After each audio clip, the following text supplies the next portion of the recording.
Popcorn World.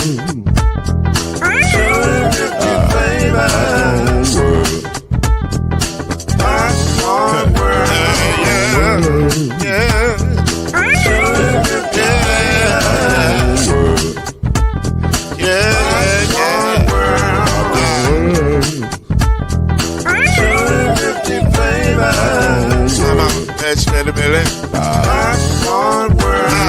Can I make you groove now? Yes, I can. So you can get this groove in the back of a can. You can make it round the world and the holes in your hand. Popcorn World. 250 flavors gonna make you smile. 250 flavors gonna make you smile. 250 flavors gonna make you smile.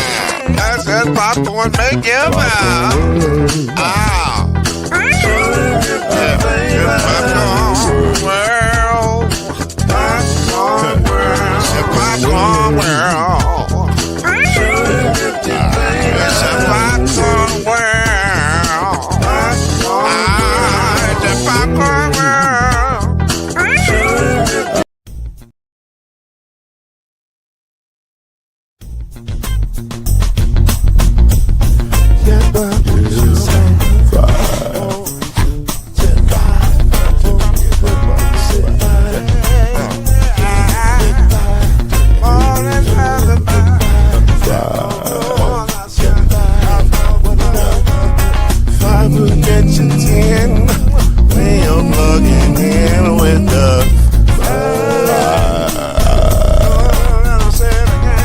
There's no mystery. Let's make history with the five.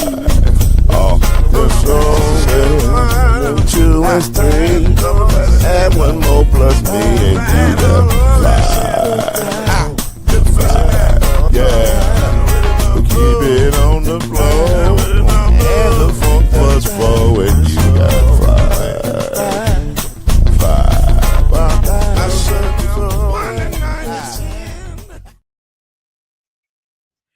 It is good to be in the land of the people who are trading and doing all kinds of wonderful things. And we are glad to be here with you tonight as the second round of the NBA draft is going down, as Trayvon Brazile is going to the Spurs, I guess. But I think that trade is going actually to Denver. I'm trying to figure out what's happening here. It says pick is in Spurs, but reported trade. So I think Trayvon Brazile got picked by the Spurs, but I think he's going to Denver. But anyway, nevertheless, we'll be here through some of the second round. We may not stay for all of the second round, but we're going to do our part of what we do and talk about stuff. And then also there are some rumored potential blockbuster trades that could go down as we are on the air tonight. So we will talk about that if thus trades occur. But for now, that is the great Chad Major over there. That is the great Byron Lusby.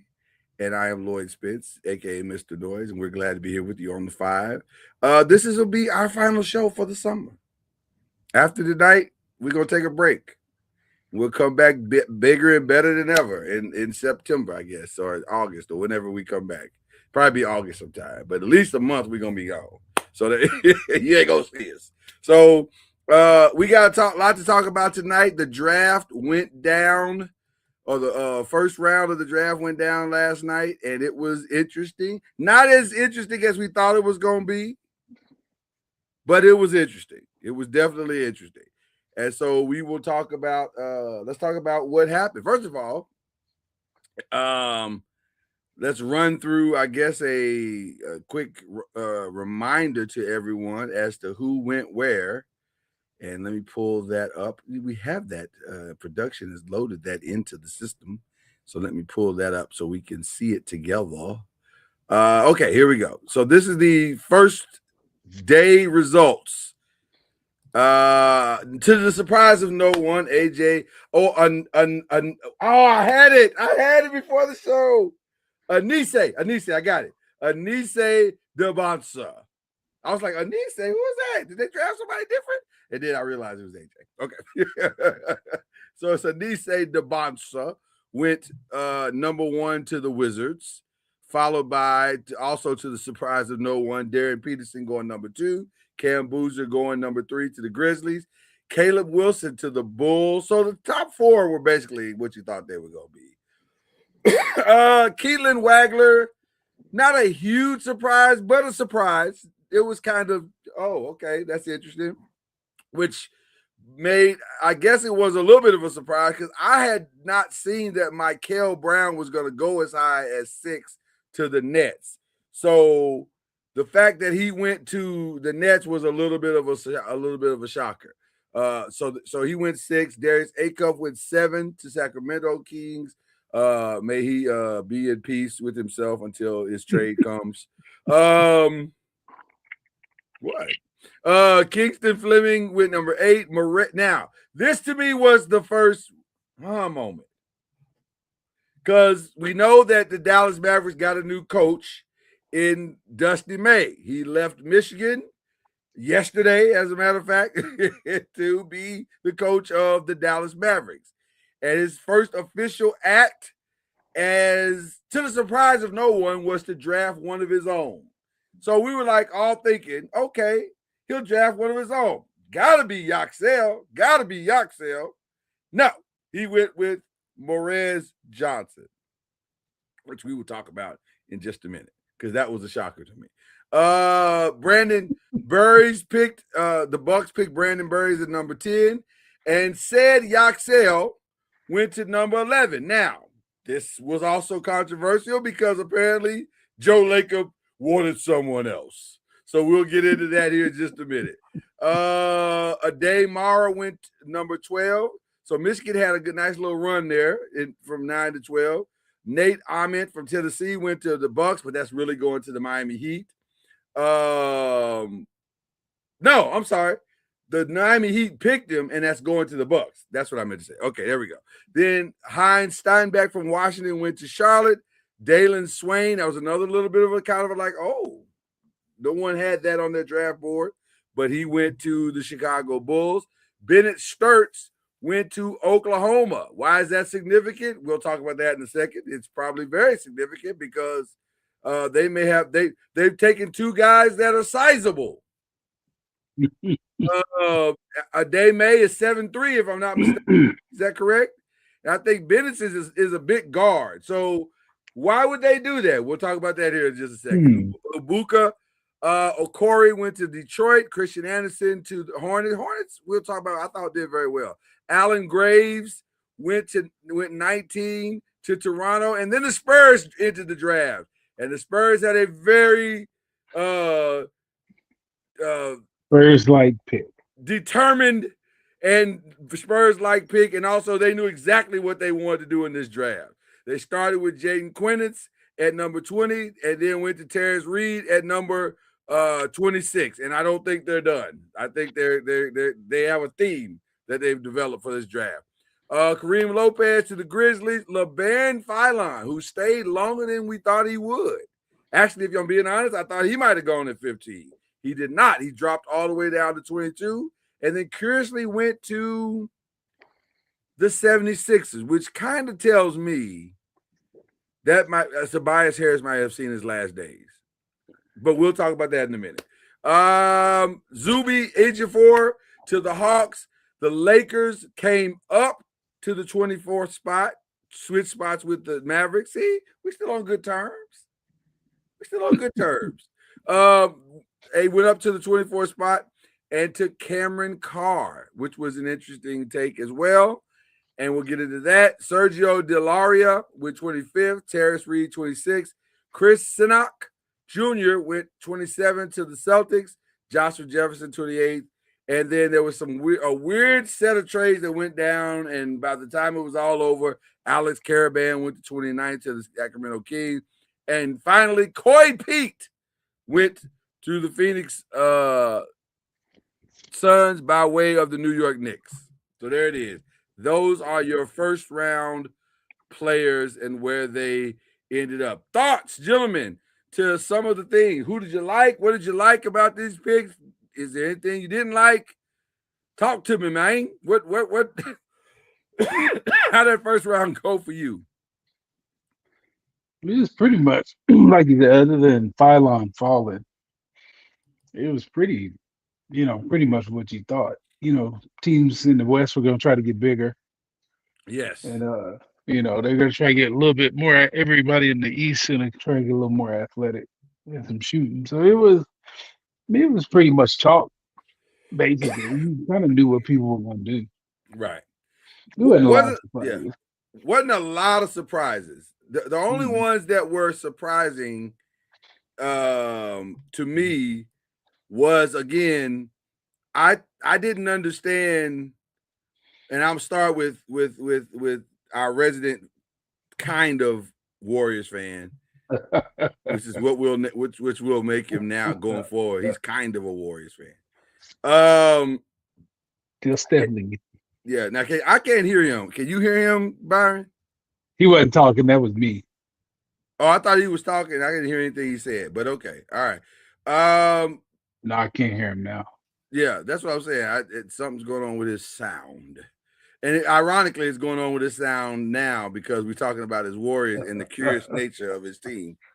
But while he's working out his sound, and the infighting, right, and the obvious infighting, right, the obvious infighting. So it was weird because Joe Laker was in Mike Dunleavy's face, like, what are you doing moment? And Dunleavy was like, I'm taking the guy I think is the best guy at this position. And by the way, not many people would argue with that pick, especially in that system. That thing to me, and I happened to be on the phone with Reggie Love. Shout out to Reggie Love. I was on the phone with Reggie Love at the time when they was about to pick, and I was like, they should take Yaxel because that's a perfect fit for them. He's a perfect successor to Draymond Green. He does all the stuff. He'll do all the stuff, except he's going to be a better scorer than Draymond is. So how is he? He's about 6'8" in Chad, about 6'8", Okay, so he's the 6'9", same something like size. that. Okay, so he's bigger. Yeah, I think he's bigger in some regards to what Draymond is. So I was like, man, that's a perfect drop, plug and play kind of guy that could play this year and be impactful this year. And Joe Laker was having a fit, and then he walked off with it, throwing his hands up in the air, and I'm like, okay. And everybody in the group chat was kind of talking about it, and Charlie was talking about it, and I was like, Charlie was like, well, these things happen. I said, I don't really care if it happens or not. My question is, who does he want? Like, who did he want in that moment? So, Chad, did you hear anything throughout the day about who he wanted, or what was the beef? Chad still ain't got to work. You muted now, Chad. That's why you can't be heard now. If you unmute, I bet you good things will happen. Let's see. Say something, Chad. You got to say words. Okay, nope, it's not happening. Okay, just go out and come back in. We'll talk amongst ourselves until you get back. Byron, I think that was the right pick. And you know how I feel about Mike Dunleavy. Like, I think Mike Dunleavy gets it wrong quite a bit. So I thought I was actually impressed. I was like, oh, he went and got the right guy for that system. What were your thoughts about that pick as well? I didn't understand it either because like everybody hailed that pick when they made it. Like this dude is getting put up in rookie of the year, conversations already. Right. So I didn't understand why people were so. I didn't know why he was so mad unless there was a trade they wanted to work out or something. I don't. I've never seen an owner get in somebody's face like that. Yeah. And so then it made me look at, okay, well, who was after him? Because I said, was it a day? Maybe he wanted a day instead of Yaxel or Nate, or I was trying to think of who he would have wanted because nobody else on the list, other than upside of what I think Jaden Quainus is going to be, I don't think they even come close to what Yaxel is. So I thought they nailed it. I gave him, but if I'm being honest, my grade was an A+. I was like, oh, finally Mike Dunleavy did something worth the quarter. So I was impressed. Yeah, I don't know. Yeah, I didn't get that one. I didn't get that one. I didn't get that one either. But But like you said, everybody said this kid is he's actually an upgrade to Draymond. right, He can he's a score.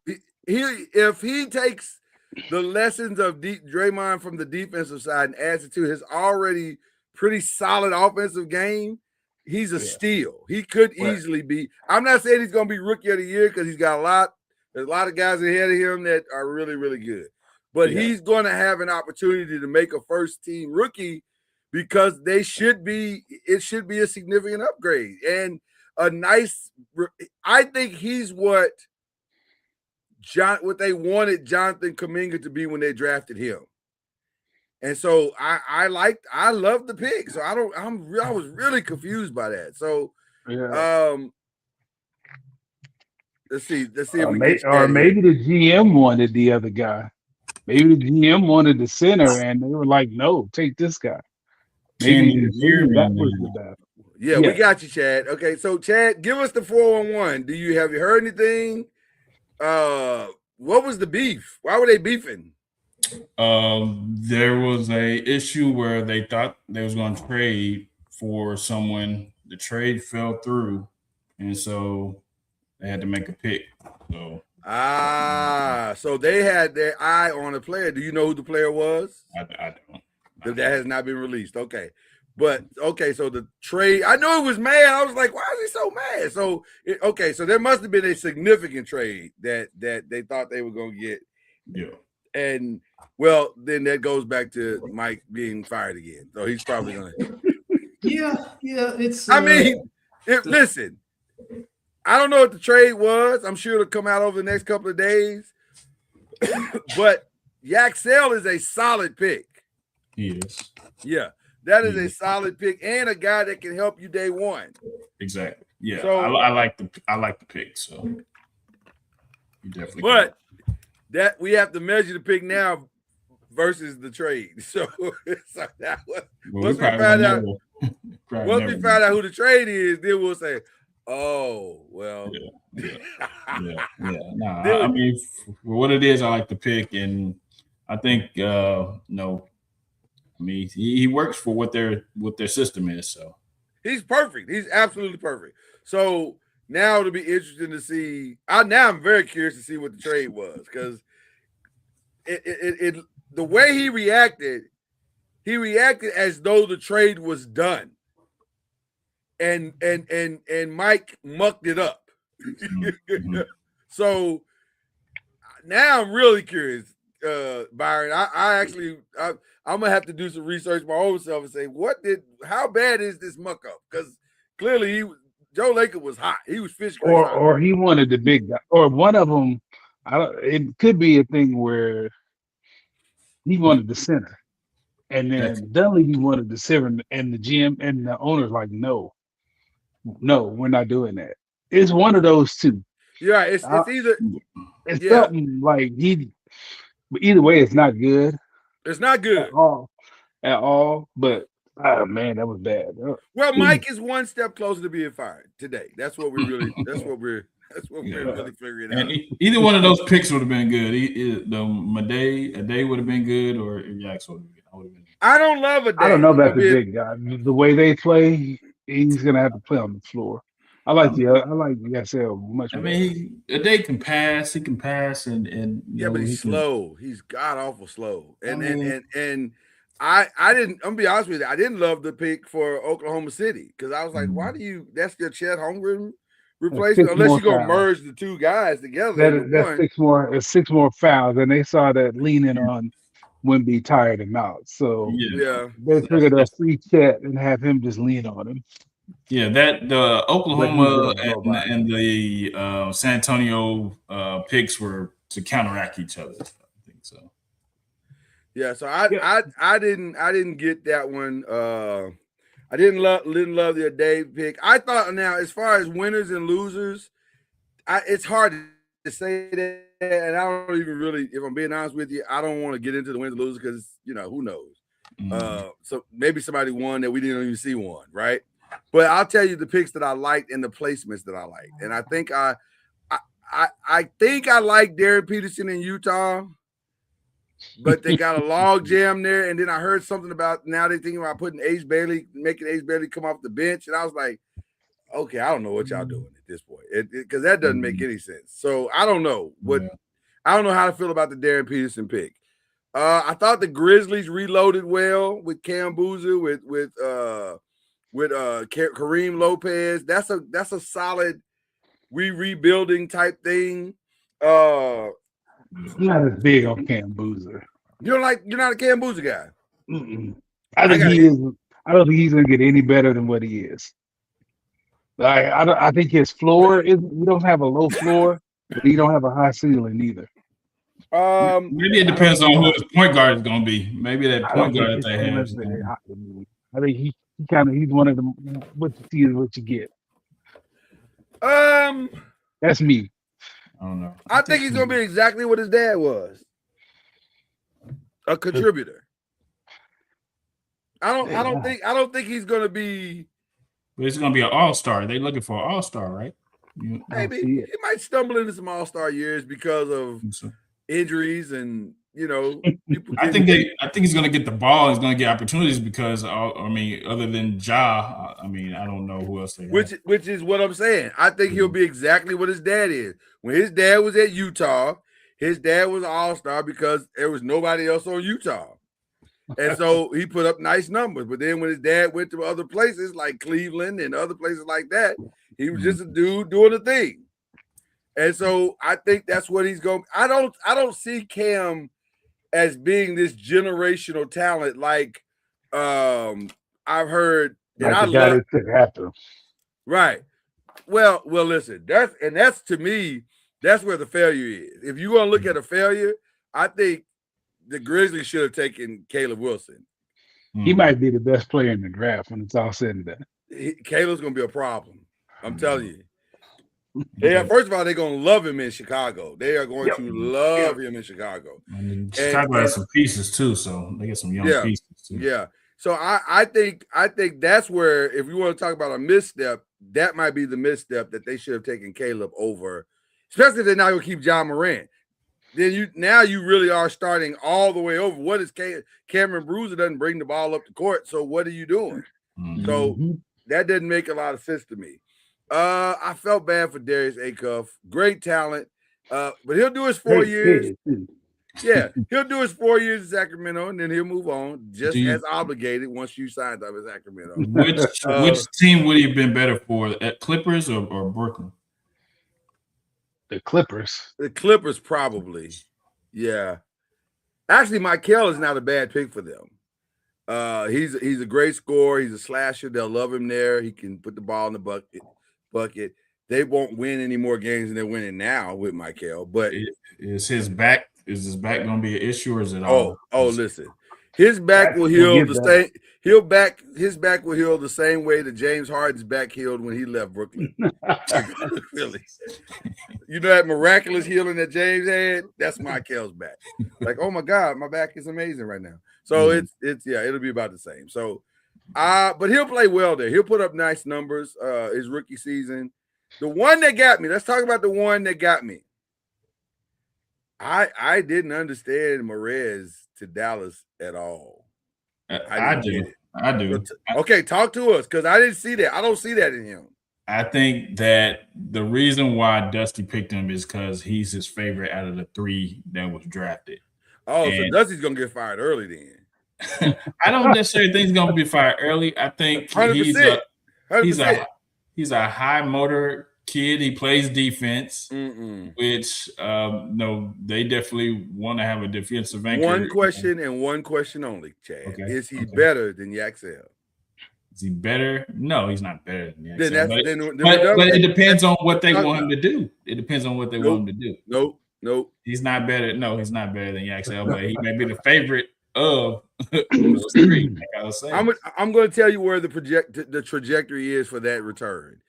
He's going to get reamed in year one. I think you're right that he picked with his heart and not his head. I do agree with that. Yeah. Therein lies also the problem, because there's no way you can, if you watch Michigan play, and I did watch them play through the entire tournament, especially in the championship game. I don't even remember Morez's name being called. I remember a day doing his thing. I remember Yaxel doing his thing. I don't remember Morez's name being called. He did his thing too. He did. Did he? Don't make me pull up. Don't make me pull up the box score. He did his thing defensively. Don't make me pull. That's what I'm saying. Yeah, but that's not the problem that the Dallas Mavericks are having. They don't have a defensive problem. Because they still got Likely, they still got Gafford, they still got DJ. Maybe not. Maybe some guys right. Not be there. Okay, but then that also brings me back to what I'm saying. You can still get the defense and the offense. Yaxel is a two-way player. Why would you not take the two-way player that can put the ball in the hole for sure, as opposed to the upside maybe guy that is a little bit slower on offense and defense? That doesn't. So I think you're right. He probably picked with his head, and that's probably going to cost him. Like that'll be his first misstep for sure. I would not have. There's no way I'd have let Yax. And I got the inside track. I've already coached Yaxel. No way I would have put them two dudes together. That's a no-brainer. And I bet you all of the grades that come in on that pick are going to be B minus or less. They may end up as a C, because I just don't think that's a good pick. But you love. Are you a Morez guy? I mean, I like him not at that spot, but I think they were mocking him between 11 and 13. Though, if not Dallas, it was going to be Oklahoma City. That's what I was looking at the mocks. To be honest with you, Oklahoma City makes more sense. Yeah.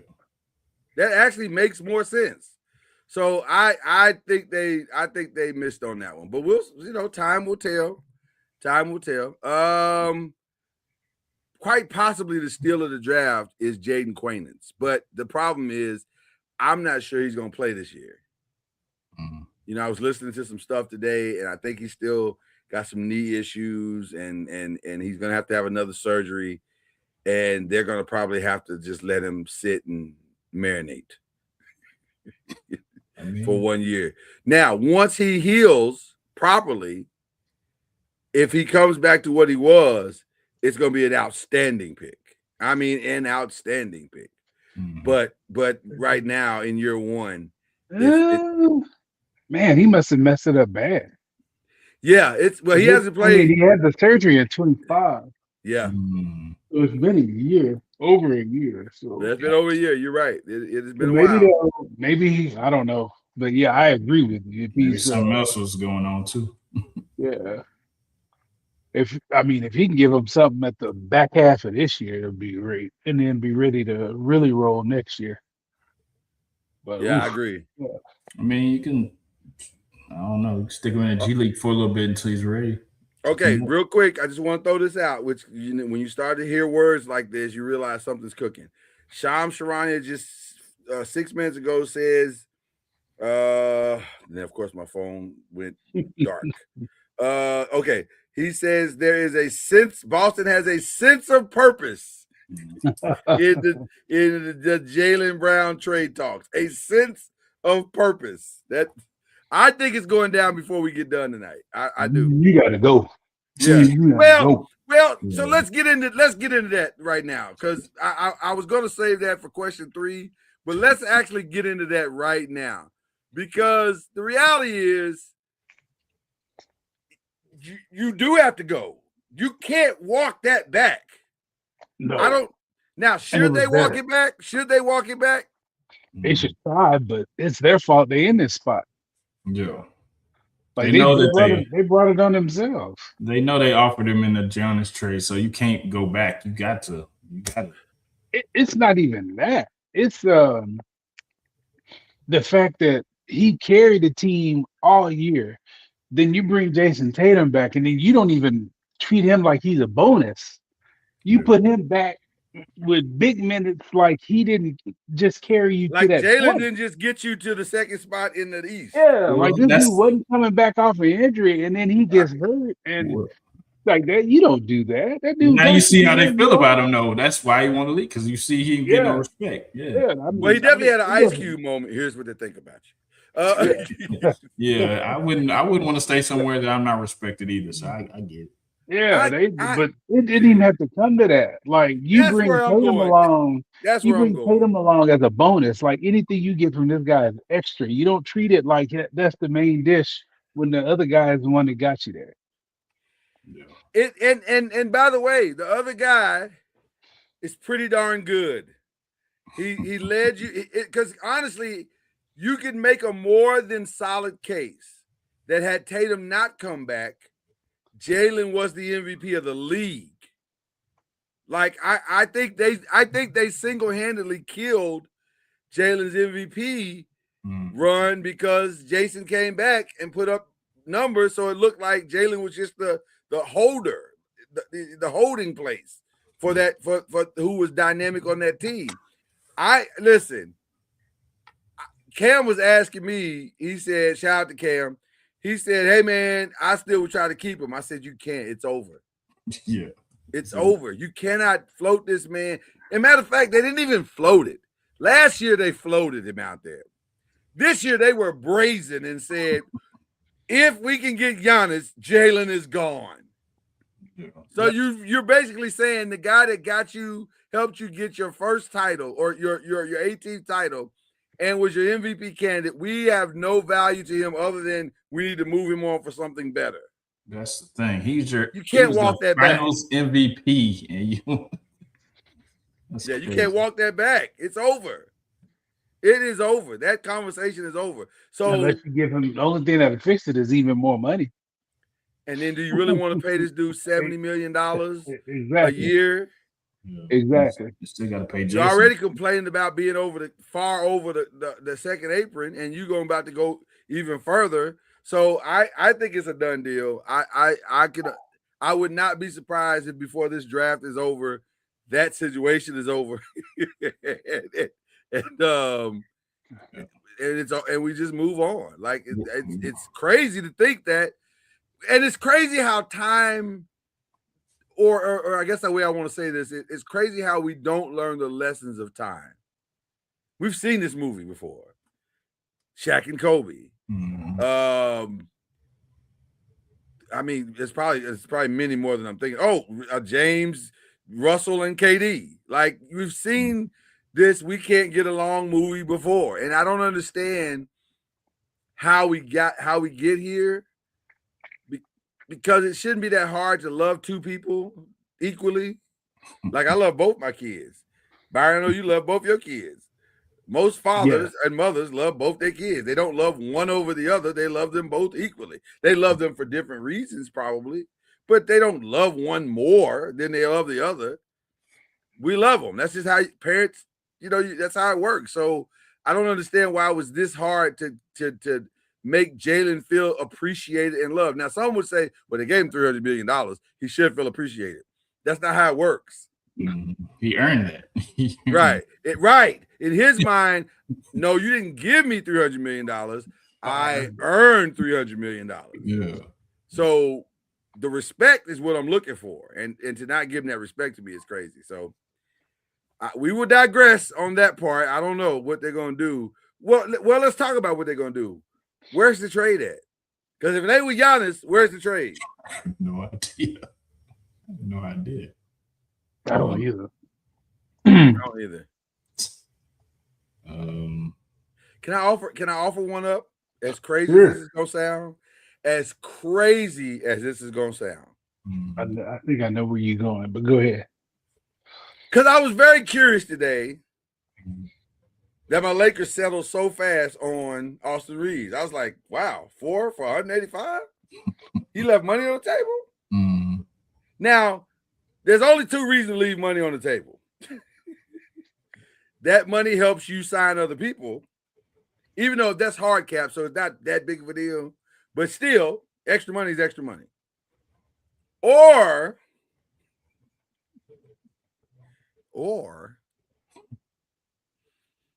maybe we about to F them picks and that player and ship all that off. Because that saves Boston a lot of money. Yeah. And all the ego stuff is gone because Austin just want to hoop. And by the way, shout out to Austin Reeves for getting his bag. Listen, how you want to feel about him as a player, or if you think he's good enough, or he's a defensive liability, which he is. Right. The bottom line is the man was an undrafted rookie and went from undrafted rookie to we got our first big trade of the night. Isaiah Stewart is traded to the Memphis Grizzlies. If that is not the most Memphis Grizzly player of all time. Yeah. Wow. Perfect fit.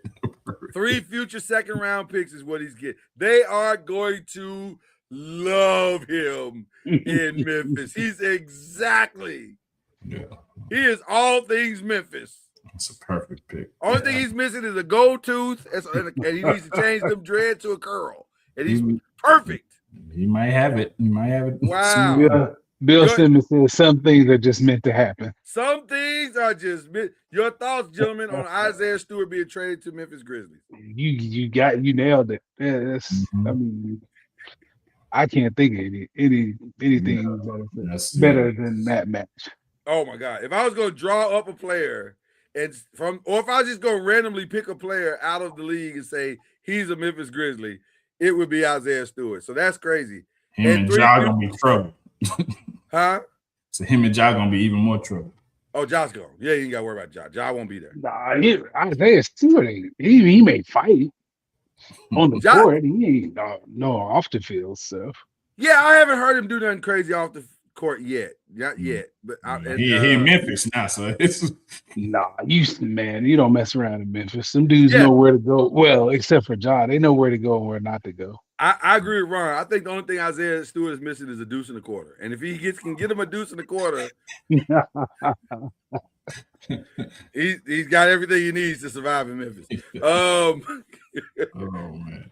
But yeah, so that's the first significant trade, which is interesting from the Detroit side as well, because that says to me that they're going to go more offensive. They're trying to find ways, which by the way they should. They need to find more ways to put the ball in the hole, and they don't have that right now. Is that a possible Jaylen Brown move? Also, could be a possible Jaylen Brown, making room for a Jaylen Brown to come in and absorb some of that. But then who you send out? Do you send out Duren? You'd have to send out Duren in that scenario. Yeah. And by the way, man, I'm gonna just be honest with you. I am still on team. I can't pay you that. Like $200 million. I know you're eligible. I get it, but I can't pay you that. And Cam and I talked through that as well. And he was like, "Well, what if we got all the other offensive pieces, and he's just gonna do defense and okay, but do I still have to pay you that? Because $200 million is crazy for it. Because right now he's only got one defensive team. All defensive team on his resume. So to me, I don't understand how you get one and that automatically gets you into the 200 million range. That's the market, man. That's the market. That's the way it's going. I can't do it. It's the season of overpayment. I can't do it. Not one. When Draymond got his contract, I was like, that makes sense to me. That man had a defensive player of the year. That man had several defensive and he ran the offense. Yeah. All of that makes sense to me to pay him $200 million. Paying Duren and he can't even shoot a layup. That's crazy to me. But especially after that playoff run. Oh, he was awful. He was awful. So then how do you put him in a deal? So if you're the Celtics, is that value? I don't know. That's what I'm saying. I don't know if that's value. Now, do the Celtics do the Pistons go real crazy and say we'll flip-flop Cade and send Cade to the Celtics? And picks and whatever? I don't think so. Because don't you have the same problem if you send Cade? Actually, didn't you just get worse if you send Cade? Yeah, that's not the answer. Okay. So Chad, what is the answer? Who should get in the mix? I did hear Detroit as one of the teams for Jalen, so that is a possibility. I've heard the New Orleans has a lot of great pieces, so I can see New Orleans getting in the mix with the center, Yasiv, because they rejected us. We made a pitch for them last night, and they were like, "Nah, Lakers." Does the deal include Zion? Or? I think it has to, money wise, to make the salaries match. Doesn't it have to include him? I would want to keep Zion if I'm bringing Jalen Brown. So no, I don't want to keep Zion. If I'm bringing Jalen Brown, I think We've already done that. We've already done that, but not with Jalen Brown. What's gonna happen? What's gonna change? Is he gonna stop eating with Jalen Brown get there? I think he'd probably get more motivated as far as to try to get it right. With Jalen. Hey man, that dude was the franchise for 5 years. If that don't motivate you, ain't nothing that's gonna motivate you. He ain't had no veteran presence over there, man. Do you need a veteran presence when you making 250? Have a chance to make $250 million? Sometimes, and they've handed you the keys to the franchise. Sometimes you need some guidance. Jordan shoes. Right. I don't understand. Listen, if I gotta motivate you that much, I don't want you. I shouldn't have to motivate you that much. That's a lot of motivation. What I'm not gonna do is coddle you. Yeah. So no, I'm not doing that. I think now somebody may take a fly on Zion, maybe. I know they're hoping that someone will. My only problem with the strategy that the New Orleans Pelicans have as it relates to Zion is that people have seen him. Like people have sight. Mm-hmm. So they've seen what he is. So how do you sell that to somebody? Right. So I don't know how they're gonna pull that off. But I like Herb Jones. I like Trey Murphy. Mm-hmm. That would be I like the center, Masiri. DeJounte still over there. DeJounte still there. And by the way, I keep hearing that the Celtics want to get rid of Derek White. I don't know. Why is everybody abandoning great defensive players? Like as if defense doesn't matter in the game. Wow. Yeah, I don't know. That's crazy. That's crazy. Well, they don't want to pay him. Let's get to it. They don't want to pay him. Yeah. So the Celtics realize that these guys are living off their championship pedigree, and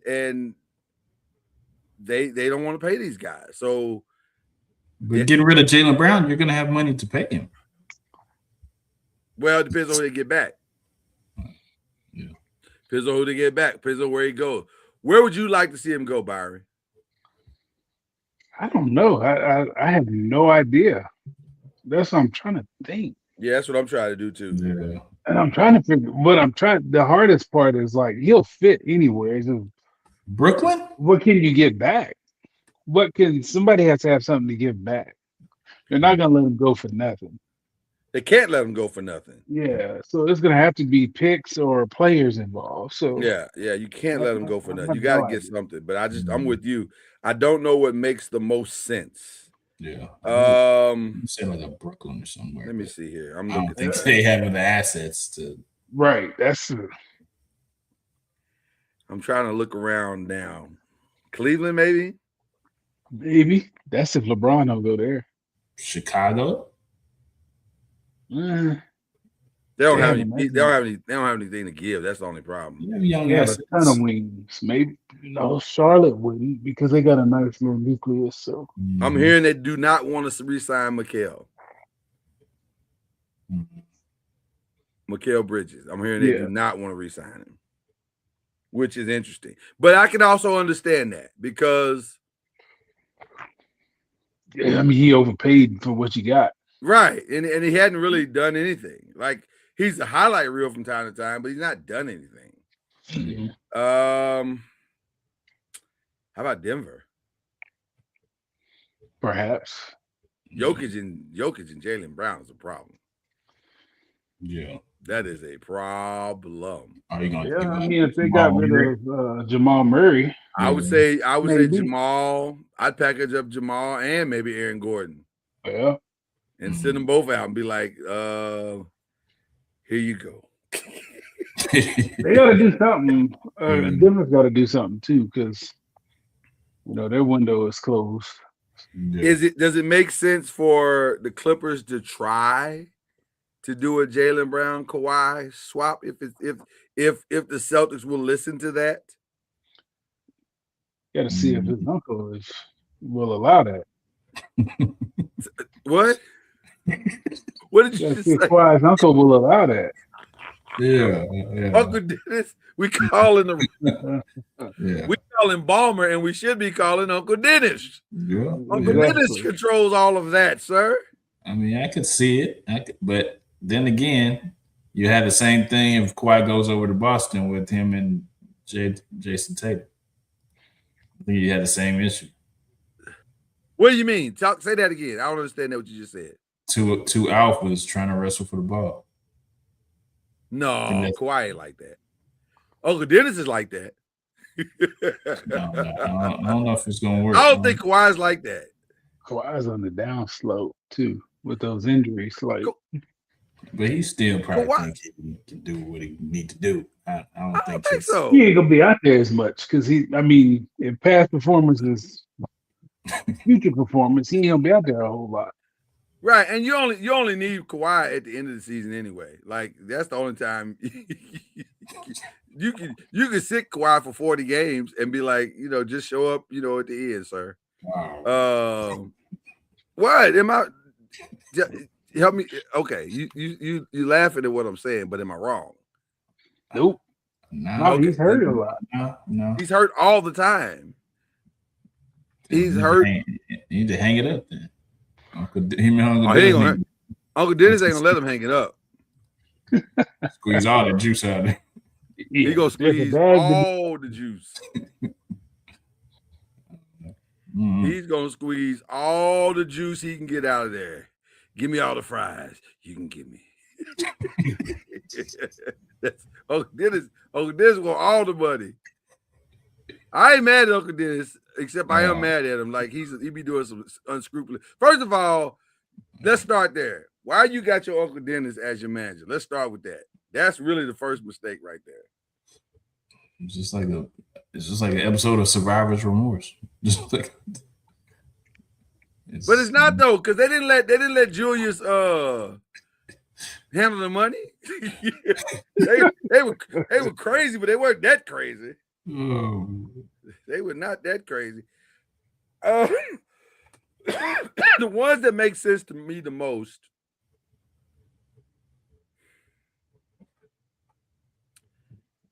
are the teams that need to shoot the moon. That's the Lakers. That's the Golden State Warriors. That's the Clippers.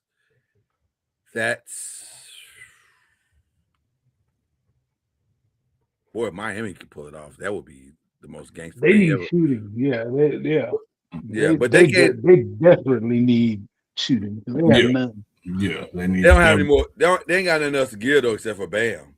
Yeah, they need to help Giannis and Bam out. So, well, I don't see Bam. Spacing that floor. Cam was here, and then he wasn't. So I don't know. Maybe I guess he'll come right back here in a minute. Those are the ones that make the most sense to me. So we'll see. We'll see how that unfolds. I'm sure Cam will have some thoughts, but while he is efforting to get back on the show, let's go back to question 2. We skipped question 2 to go back to.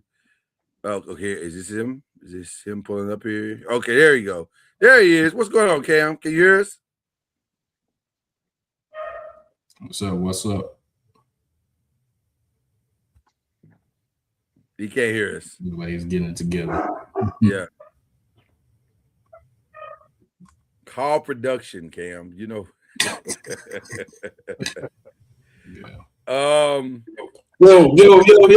There he is. Can y'all hear me? Yeah. Yes, sir. Yes, sir. Yeah. Byron is showing Boomer Sooner. He's showing your boy some love tonight. Boomer Sooner. That's right. You gotta listen. Hate him or love him. Hate him or love him. The boy did it. The boy got his own money. Welcome to championship competition. Yeah. Listen, I'm in Arkansas right now. That's impressive what he did. He came out of this state. That is impressive. That is impressive. Undrafted rookie. So it's a good contract too for both parties. it is a very good contract. It's also a tradable contract. Yes. Which is where we were talking about before you came on. Because there's movement. I'll read it to you like Sham said it. Sham said, and I quote. Oh, you talking about Jaylen Brown? Jaylen Brown. I have to read it first. There is a sense of purpose in the Jaylen Brown talks right now. A sense of purpose. It means we have to do it. That means Jalen probably said something sideways, and they're like, "Okay, we get it. You want to leave? We got it. We got it." So you're already trying to trade Austin Reeves for Jaylen Brown? I'm not trying to do anything. I'm saying when you look at the landscape of the NBA, is there a value pick or a value trade for Jaylen Brown? You kind of hinted it at the contract thing. You kind of. I did, because it's a tradable contract. But I'm saying, if that's not it, where else would you go? You already know. We've talked about this last year. I told you. Oh, that's right. You brought up another team. You're right. And it makes sense. It does make sense. Tell the people what you're talking about. Go over there with Daddy, the person that drafted you. Because they got a lot of picks. They got a lot of players. They got a nice team. They missing Jaylen Brown. That might be why they floated that Ace Bailey thing today. Because that was weird. That man started 61 games. They said he's going to the bench. Huh? That could be. That don't even make sense. It's gonna take one. Ace Bailey's gonna take both of them boys over there. I think if they but listen, as much as Danny Ainge is a legend in Boston, you can't even come talk to me if you're not going to talk to me first about either marketing or Jaren Jackson. We starting the conversation with that. Mm-hmm. And I really want Jaren Jackson. If I'm Boston. If I'm Boston, I want Jaren Jackson. I don't think that's going to happen. That's not going to happen. Then hang up. Hang up the phone. Did somebody hang up the phone then? Hang it up then. Hang up. They're not talking about it. Y'all ain't gonna give me y'all leftovers. I want what you want. You want leftovers. They're giving him the future. In Ace Bailey, they're giving him the future. Ace Bailey's not a leftover. Matter of fact, excuse me, who's your favorite person to get drafted last year? Oh, it's Ace Bailey. Okay, stop talking like that, man. Stop talking crazy. It was Ace Bailey. But y'all getting Jaylen Brown. Y'all get to win right now. I got to win 3 years from now. They get Jaylen Brown and they get the youngster from Louisville. The score, the one that averaged about. No, Keontae George, no. And give me some of the picks, Danny. Yes, Keontae George. Ace How many picks? How many picks is it? How many picks is it? How many picks is it? Danny gonna say Efton picks. Efton picks. 3 picks. Hey, hold on. It's Danny Ainge. Danny Ainge will get what he wants. Hold on. You said 3 picks. 3 firsts. How about 3 firsts and 2 twos? And them other 2 dudes. It sounds good because you're gonna put now you can put marketing, Jerry Jackson Jr., Jaylen Brown. You can get some other guards. Plus they got Ball, and they had some other couple of young cats over there. I would do that deal. Absolutely, you would. I do that deal. That's a solid deal. With that being said, he's probably gonna be in Atlanta though.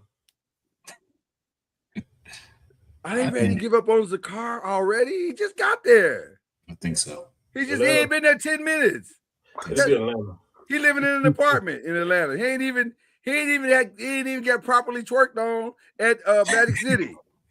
Whoa, that's crazy. No, I'm just saying. Y'all know that's true. He ain't had time to get the lemon pepper wings yet. He probably working his way from barbecue to lemon pepper. He ain't even had time. Hey, that's his fault. Can I ask you about a Blockbuster though? Talk about it. You think a Blockbuster's on the way? Would you take draft picks, Cornette, and Dylan Harper to Boston for Jaylen Brown? Not Cornette. Not Cornette. Cornette, the center, the backup center. I know you're talking about. No, the answer is no, absolutely not. But I would. But now, if you give me Harper, you give me this pick that you just made acquaintance Ain't gonna happen. and the picks, I'm listening. It's a team. It's a good team for Jaylen Brown out there. It's going to make sense for everybody. Well, it'll be interesting. Hey, Lord, but me and you talked about the most gangster. Hey, check this out, Byron. We talked about the gangster thing to do. The gangster thing to do would be for Milwaukee to turn around and trade for him. Listen, that's what we did say. Listen, wouldn't that be the most FU Miami moment Absolutely. of all? So we got our picks from y'all, and also, Yeah. And by the way, Tyler Hero makes sense in Boston. Yeah. Amen makes sense in Boston. That both of those guys make sense in Boston. And give me Miami's picks anyway. Now, still got your picks, Pat Riley. I like that. I love that. On the cool, Milwaukee got some stuff I want over there. They trying to shed salaries and stuff like that. Listen, the Lakers had no bench. That's part of the main reason why we lost. We had nothing coming off the bench. Nothing to go to at all. I'll take Kyle Kuzma off the bench right now. Bring him home. Yeah. Right now, off the bench. Yes. Hey, you gotta leave that sweater though. I'll take Miles Turner right now. I'll take Miles Turner to start. Hey, coming off the bench. He's better than DeAndre Ayton. Kyle gotta leave that sweater in Milwaukee though. That's what I'm saying though. And me and Lloyd and me and some others was talking about Miles Turner. Listen, Miles Turner have played like boo-boo for me, in my opinion. And I ain't talking crazy. He from the city. Mm-hmm. He don't play like boo-boo. But a part of that is coaching, of letting him settle outside and who he plays with. You put him over there with a Luka gonna have him in a pick and roll, pick and pop. Gonna make him successful. That's just my. Can I give a message to the kids real quick? Just real quick to the kids. If you are 6'8" and up, if you're the kids, if you can master a real low post game, you'll make $400 million in the NBA.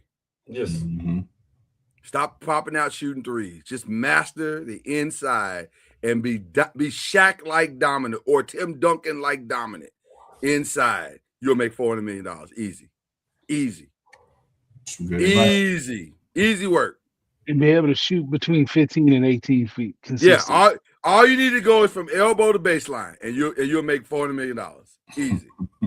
Easy. 75% of your free throws. Yep, 75. If you can give me 75, I don't even need 80 and 90. 80 and 90 is a plus, but if you give me 75, I'm a happy man. I'm a happy organization. So, but as bad as my guy's been in Milwaukee, I'd take him over DeAndre Ayton. I don't want to say that bum's name in LA. Over dominating. Oh man. Oh, he's terrible. I'll take Miles Turner's like year over. At least Miles is trying. DeAndre wasn't even trying, dog. Right. He wasn't even trying. He wasn't even. There are moments when you go back and watch some of the film on DeAndre, and he's just standing there watching the rebound go by. That's crazy. He's Otis Redding, sitting on the dock of the bay. He's supposed to go to LA and show out, and he ain't do it. That's crazy. He did not. And bought a chain to say he did. That's what's crazy. All right. Let's go back to question number 2. We didn't even talk about question number 2, Cam. We're gonna lead off with you, brother. Let's before we definitively say our thoughts on this, let us remind the people what Miami gave up to get their guy. Can we do that? Miami decided we want Giannis, and we're willing to pay a high premium. And they did pay a high premium. They paid the following things Miami did. Let me pull it up here. Where is it at? Miami did the most is what they did. Let me just pull it up from my phone because it'd be much faster for me to get it from my phone. Miami gave up Tyler Hero. They gave up where is it at? I had it and then lost it. Hawkins. Yes, they gave up So Milwaukee gave up Giannis Antetokounmpo and Bobby Portis. And so let's be clear also. Let me be very clear also. This is not the final trade. These are just the trade principles. We don't know if all of these players are going to Miami. They probably are not. And we think all these players are not necessarily going back to Milwaukee. So this is just the players that are going in and out. Here we go. This is the framework. The framework. Giannis Antetokounmpo, Bobby Portis from Milwaukee. From Miami, Tyler Hero, Khalil Ware, Yami Yaquez, Kasparas Yakazonis. 3 first-round picks, including this year's 13, 1 pick swap, and 1 second round. So essentially 4 first rounds and 1 second round. Your thoughts, gentlemen? Did Miami give up way too much to get a superstar? I mean, if they win one championship, they win the trade. If they don't, then it's all for nothing. Only one? Yeah. Because they gave up less to get Jimmy Butler and got to 2 finals. Yeah. I think he has to win a championship there, or it's all for nothing. Just one? Yeah. Okay. All right. Byron Lusby. That's a lot. That's a lot. And you got to have. I mean, they got 2 forwards. That's all they got right now. Like, how are you going to build a team around that? They have $18 million to build a team. I mean, where does it come from? I don't know. I don't know if they're going to move Bam and try to get relief that way. I don't know. I don't think so. They don't have a team. I didn't think so, but I just don't know how it's. They got the makings of a great front court. Absolutely. I mean, points are going to be hard to come by. Right. They got the makings of a great front court. Do you think the Jaylen Brown suspected trade will be included in this as far as? It could be. It could be. And that's why we said this is just the framework so far. I think by the time we get to July 6th, it's going to look in complete, just like the Kevin Durant thing, it's going to look completely different. Mm-hmm. It's going to look completely different. So it could be a whole bunch of teams in this. It could be a whole I think this is very well be a 4 to 5 team trade when it's all said and done. But who the teams and who gets what? That's the X factor. Yeah. But Cam, tell them what I already know about your thoughts. This was an excellent trade. This trade was good for both parties involved. Here we go. Miami. Lloyd told me the same thing. Yeah, but they got 2. They went to the finals twice with Jimmy Butler and the team that they assembled. Here's the thing. Pat Riley is that guy. He's going to get his superstar. Jimmy Butler's not a superstar. And when you go get a superstar, I'm talking about he went and got Shaq. He went and got Bron. He had D Wade. Bosh. Like, I think Bosh was more of a starter. You saw what he did in Toronto. Yeah, he's super. You saw what he did in Toronto. So, these have been. Remember when Bron left, the first thing that Pat Riley tried to do was go get Carmelo Anthony to pair with Bosh and Wade. It's like he won his star. And for me, it's Miami. It's like LA, New York, Miami. You need that star. And like I told Lloyd, if I got a chance to get a superstar, I'm trading. I'm getting rid of all that F them picks. I'm gonna get my superstar. Now, Milwaukee, there's no free agent that's breaking down their neck to get over there. Nobody want to go to Milwaukee. So the fact that's 100%. And by the way, there never will be. Good. Right. And I feel like Milwaukee played their cards right by dangling Giannis in there last in right before the trade deadline. So now I get to start fishing, some picks or whatever. So now the fact that they got the picks, they got the players, they can turn around and flip the players. Listen, the Lakers are in on Khalil Ware right now. They can get Khalil Ware. They're going to give up some stuff to get him. Again, Milwaukee did what they had to do. So I think this trade is good for both teams. Now, Lloyd brought something else up. Well, we don't know that. Maybe it depends on what the picks turn out to be. Just like Chad is saying, it depends on Miami winning the championship. I'm saying as of now, the framework, everything, I think both teams won. Both teams got exactly what they want. Here's the thing. I was looking today, and they said that as of yesterday, the Paul George trade is finally done. Which is crazy. Right? Which is crazy. That's crazy. I saw that too. I was like, wow. That's crazy. But here's the other thing, though. Yeah. Would they make that trade if they were to tell you that, hey, NCAA gonna be Finals MVP and back-to-back league MVPs? They wouldn't have made that trade. We can't go by that. We got to go by what they got at that point, at that time. That's what the trade is based off. Man, it wound up being Jalen Williams. It wound up being all that, but the trade that they made, that was not a bad trade. I told Lord, the biggest winner is the Lakers, because we got Luka for Anthony Davis, who played 17 games. Because that's the kind of trade that it should have been for Luka. It should have Real been talk. It should have been in our reality. It should have been Max Christie, Austin Reeves, and Anthony Davis for Luka in the draft picks. So like Milwaukee did. I think it was good for both teams. I love it. I love it. Both teams. And once you said it kind of like that, I backed off of it being a route, because I was like, okay, that's true. That it's not a route. We don't know if it's a route yet. Right. Now it could be, because Milwaukee. Most likely, those picks are going to be journeyman guys. Unless you're a superstar, you're a journeyman. What pick was Giannis? Like he was in the mid range. He was in the middle of the round, like 11 or 12 or something like that. I think he was. Yeah. But that's my thing. If all those other teams knew that Giannis was going to be what he was, they would have picked him. Wait, hold on. Minnesota picked Flynn and Rubio over Steph Curry. If they knew what Steph Curry was going to be, they would have picked Steph Curry. So and that is the point. You don't know, because it's all guesswork at the end of the day. So you don't really know what it's going to be. Phoenix picked DeAndre Ayton over Luka. I know.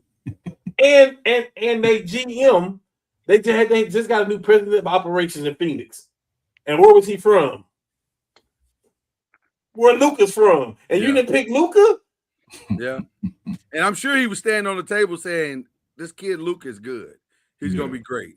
And they were like, nah, DeAndre. You don't know. That's the whole point I'm making. We don't know. Me and you had the argument about AJ. I told you a long time ago, this boy going to be drafted number 1.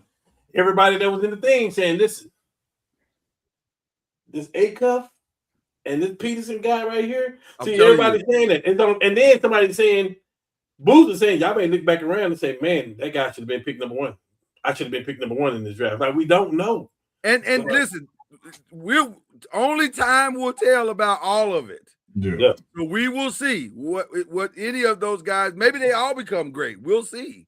This could be a great draft, or it could be they got us. They got us. They fooled us all. They were just regular old dudes, right? So we don't know. Now the NBA analysts are saying this may be one of the best drafts ever. That's what they are saying that as well. So we will see. Time will tell. What do you think?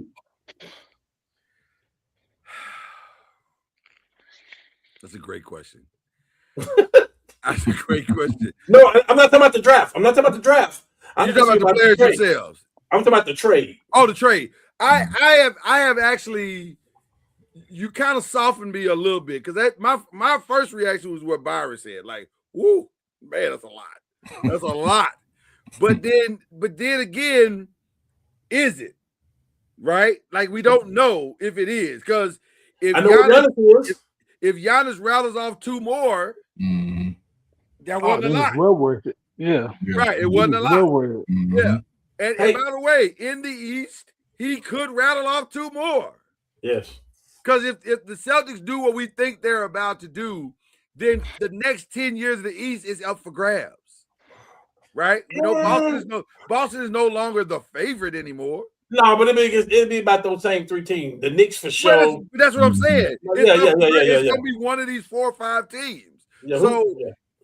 So that's the thing that we're talking about. Like, if it could work out really, really well for Miami, if they can somehow fill the roster with some people that are complimentary. Now, I'll say this: I don't think they're going to fill that up in year 1. I think they're gonna struggle with that in year one because they just don't have the money. So, but Pat is creative. I will say that Pat is creative. Now, here's the other thing that Pat is also creative with, and this will just make it interesting. Pat is so creative that he convinced 3 dudes to take less when they all should have got the max. Right. So now, if he can convince Giannis to say, "Hey, man, take some off these first couple of years. I'll take care of you on the back end, but let's put a winner out here." If he can do that, now we might have it. Now we have a different situation because he's gonna have to pay some people. You can't. And Norman Powell seems like they're already ready for him to walk out the door. And Andrew Wiggins can't resign because they ain't got the money to pay him. So they're gonna lose 2 right off the rip. So the only way to get anybody is Giannis is gonna have to take less money. Will he do that? That's the X question. So I have a big question mark on the entire trade. Now, with Milwaukee's side of it, I mean, if you don't want a plug-and-play replacement in Jaylen Brown, then you did about as well as you can do under the circumstances. That's what it all comes down to. Jaylen is a plug-and-play, and we keep the train moving. But also, Jaylen is probably just good enough to keep you in the 5th, 6th, or 7th spot, which is not where you want to be. Right? Yeah. You want to kind of suck a little bit if you're Milwaukee because you're not going to get a lot of people to come to Milwaukee. So you want to be getting the best draft picks, and which I don't know how that's going to work with the new trade. That's the other thing that we haven't talked about. With the new way the draft works, sucking don't help you. Yeah, they're saying it's not going to even matter at this point. Yeah. Right. Sucking don't help you at all. So I don't know. I would say it's a strong incomplete. It's a strong incomplete. You know, I'm looking at this right now. Yeah. And I heard this before. We don't know. You don't know what's going to happen.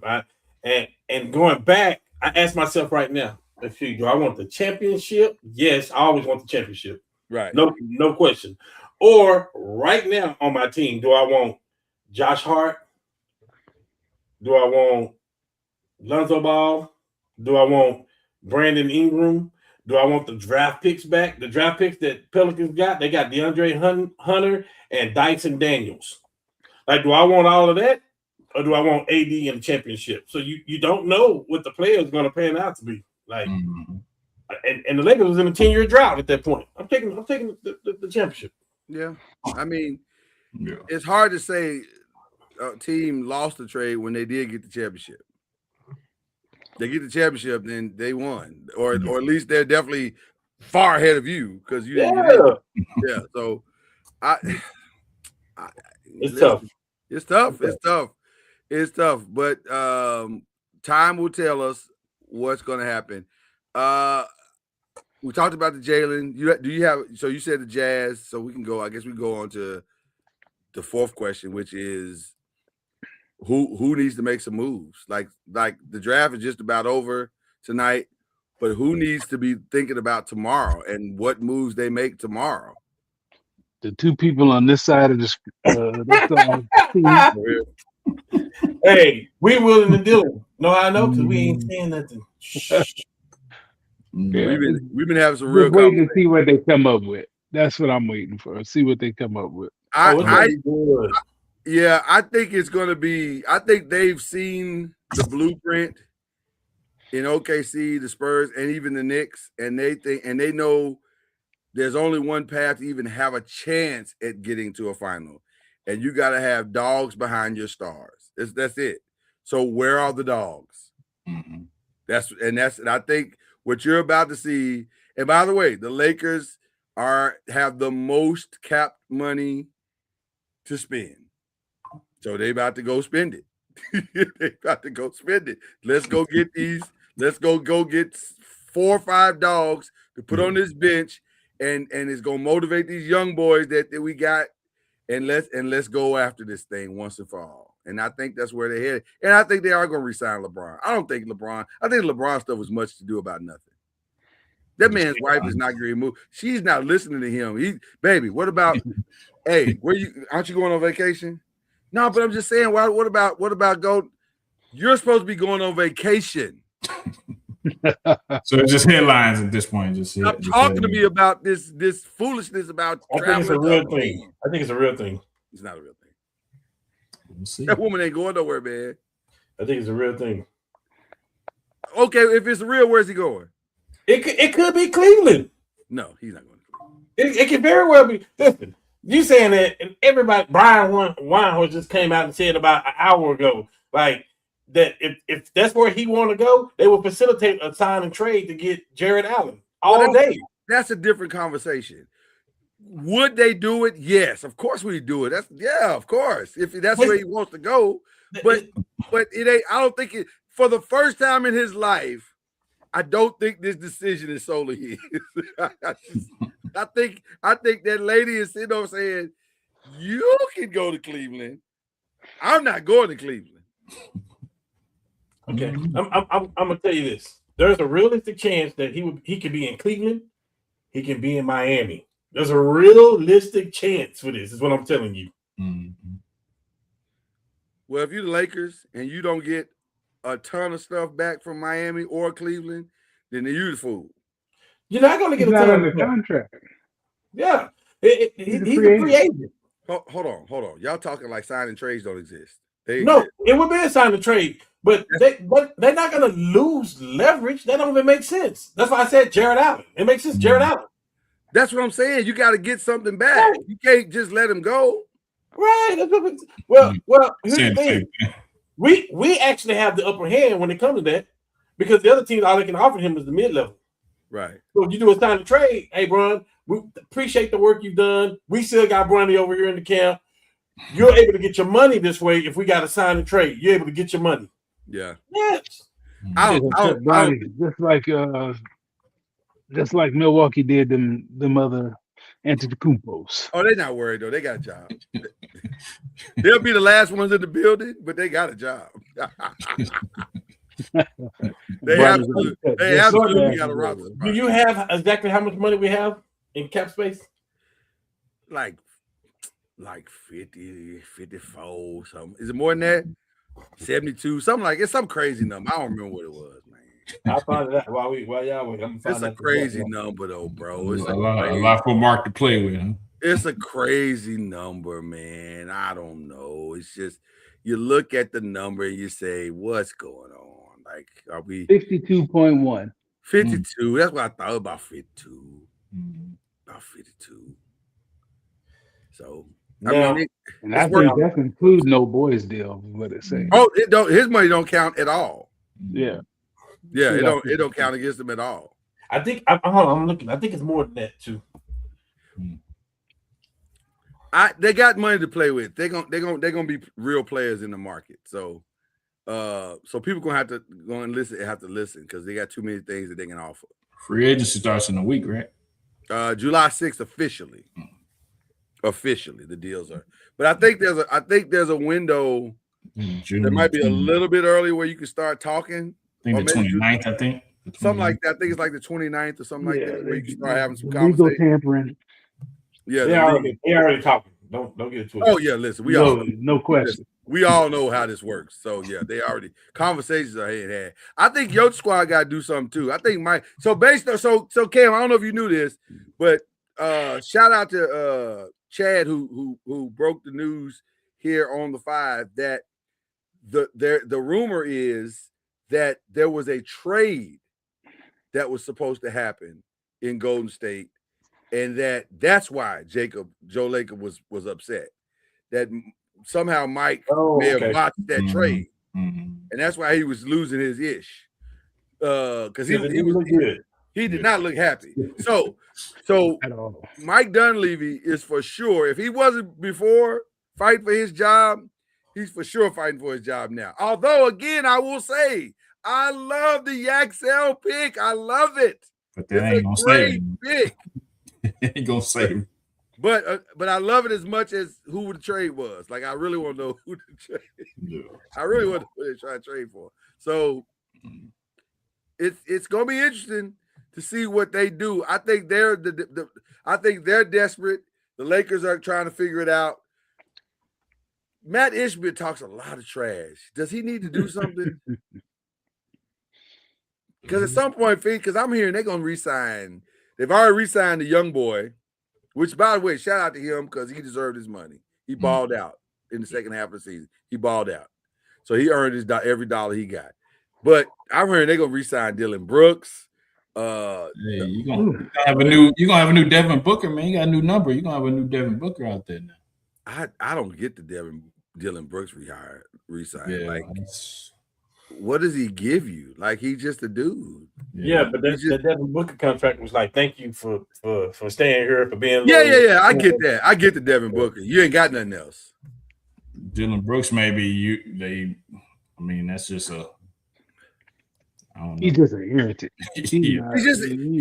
He just get on your nerves. He just gets on your nerves. He's like, "Ooh, what you doing? Aren't you? You got somewhere to be? Like, where can you go? Go over there." That's what Dylan is. What he is. So I don't know. I'm curious to know the teams that contender wise. Let me throw out another name of somebody that needs to have a conversation because I forgot James Harden technically is a free agent. I think he's either a free agent or he has a player option. He has a player option, I think. Okay. So, which, by the way, if you're James Harden, back to Cleveland, right? Well, if you're James Harden, you opting in. Like, we're going to end this conversation quick. He hasn't made a official decision, but if I'm James Harden, I'm not leaving no money. I think it's like $49 million or something crazy like that. I gotta have that money before I don't give a flying flip what we do as a championship, but I'm taking this 49. 42.3. Yeah. What is 42.3. It's 42? Okay, I thought it was 49, but anything with a 4 in it, I'm taking. Same thing. We get to the 40s, like the same thing. Yeah, I gotta have all that. I want every dime of that. Give me my money. And if we win a championship, great, but I got my money though. Yeah. I got my money, my money. Yeah. So, what do they do? Who?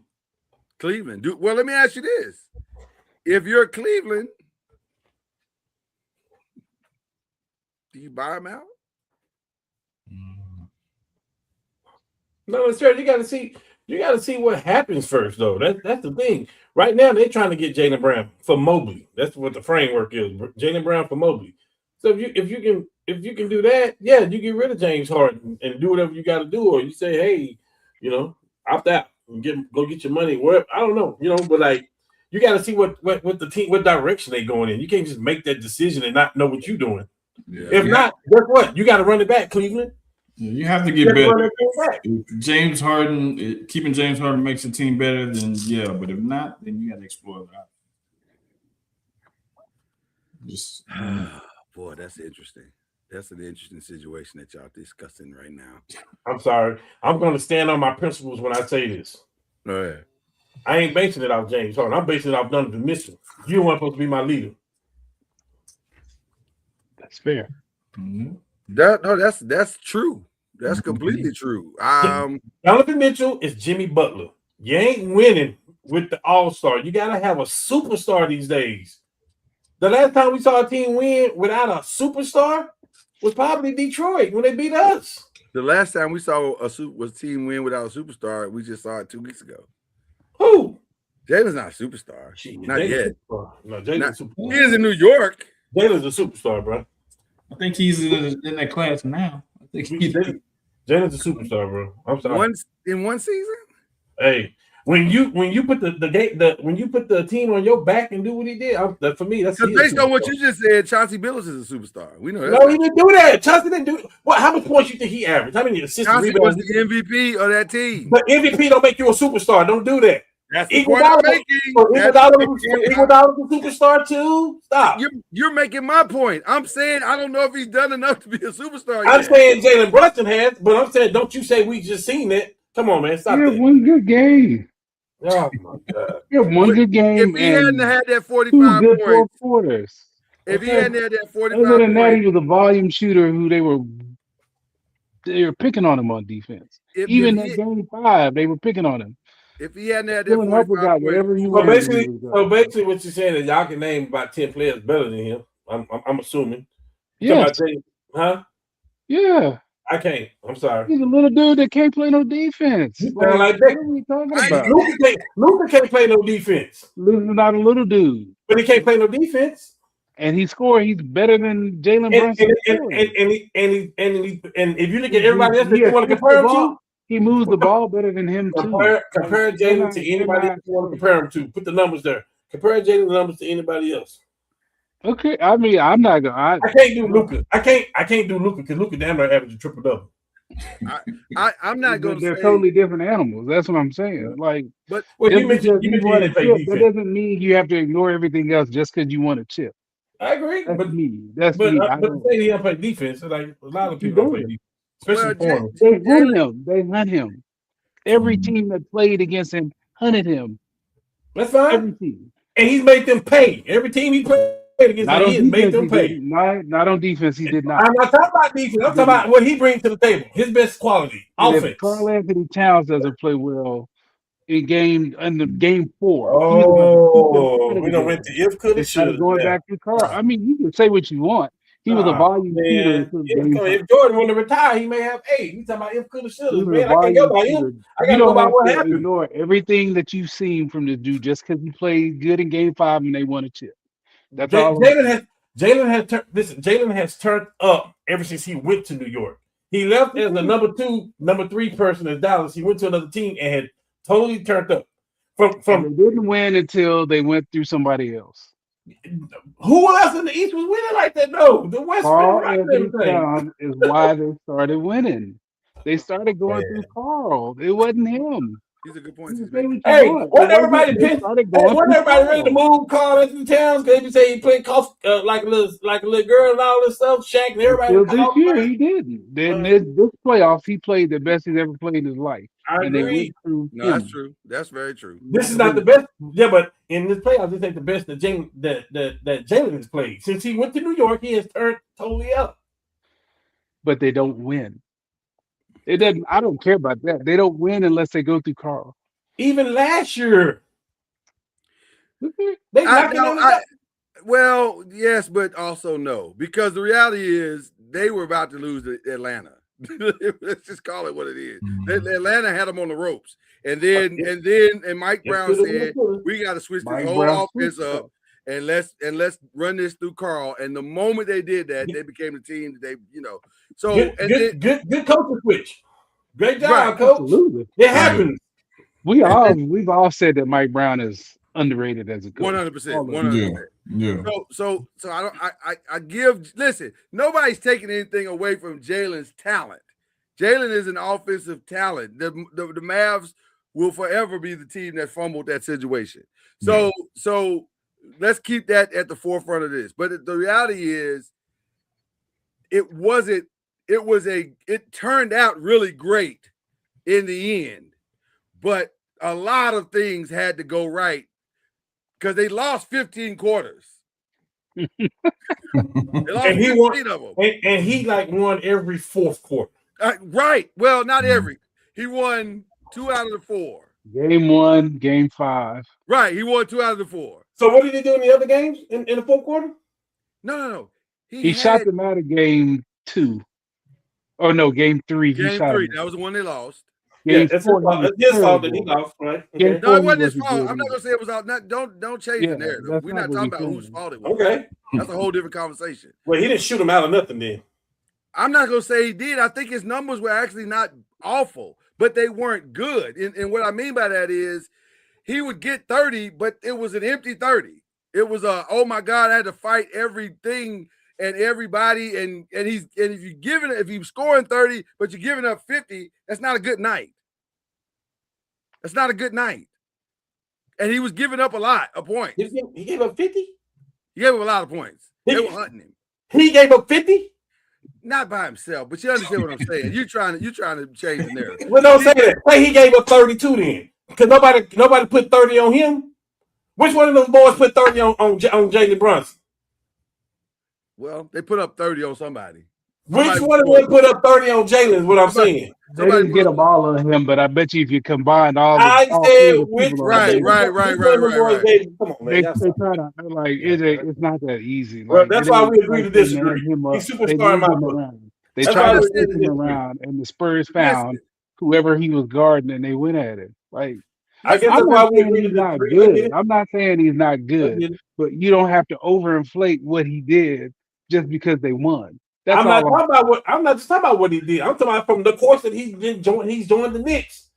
He has been superstar status. He has been the best player on the Knicks, and it's not close. We can all agree with that. I don't think that's what anybody's arguing. I think we're talking about superstar. And to your now I'm gonna bring our private conversation public. You said, and I agree with you, ain't that many superstars in the league. It's not. And so you're okay. So if we're naming superstars, is he on the level of Steph right now? I think if you're a superstar, you have to have a shoe. Hold on. Let's go through the exercise. Is he on the level of Steph right now? No. Okay. Is he on the level of LeBron right now? Hold on. No, he's not on the level of the greatest scorer ever. No, Steph. Right. No. Okay. LeBron right now. Okay. Is he on the level of KD right now? No, he's not on the level of LeBron, the GOAT. No. Right. So we're 3 deep and we ain't got superstar status yet. Is he as good as SGA? Is he good as SGA? Who probably and I'll be honest with you, I struggle with calling him a superstar because SGA don't play defense. He got a great offensive game. He's a Paquito, but he's a superstar, right? I didn't say that. I didn't say that. I haven't seen enough of you. I can't say that yet. 2 years don't make you a superstar. Oh man, but I'm asking, is he better than you? SGA is not a superstar. Okay, then let's define superstar. SGA got a shoe. He a superstar. That don't mean crap. It's a pool. Yeah, that don't mean nothing. Okay, hold on. SGA is not, wait. I just want to make sure this right. We're talking about being on the fence. SGA is better, but that's me. So he's not a superstar. I'll say this about SGA. I would be more willing to put SGA in the superstar category than I am Jalen right now, because at least SGA got the 2 MVPs. He got the Finals MVP. He got some of the stuff. Yeah, Luka got both of them hunt fouls. I hate the way both of them hunt fouls. I hate it too. I hate the game. I didn't say I love his game. And Luka ain't got none of that shit, but he's a superstar. Yeah. Luka ain't got none of that shit, and he's a superstar. I can't compare SGA and Brunson. Though, I think Luka's in a class by himself, dude. But Luka ain't got none of that shit you just named, and he's a superstar. So don't bring it up now. Okay. What do you mean? He don't have what? Luka averages a triple double. Nobody else on that list. Let me go back to you, Lord. What you just said about SGA, I'm saying Luka don't have none of that stuff. So don't bring it up to me about Brunson. Hold on. Because I ain't there on Luka yet. He ain't got. Oh, stop, man! So Luka ain't a superstar either. I'm trying to understand. We need to define superstar. We can go on to the next question now because I ain't got nothing to talk about with that. Now, no. What is a superstar? Let's figure it out right now. I don't know. Hey, what's question 5? Because all we've been talking about is accolades. So what are Luka's accolades? Well, he's got a lot of first team all NBAs. He's got a lot of all stars. He ain't got no MVPs. He ain't got no scoring title. He does not have a scoring title. He does have a scoring title. SGA got 2. He got 2 MVP, league MVP, and a Finals MVP. Yes, and a cup MVP, right? Yeah, I got the definition right now. No, you going to Google. No, I mean it makes sense to me. Okay, let's hear your Google. The definition. It's a superstar is an official stat or an award you can look up in your box score. It's an elite tier of player that completely alters the landscape of the league. Okay. While an all-star is a great player having a great season, a superstar is a franchise-altering force. Okay, I like that. I actually like that definition.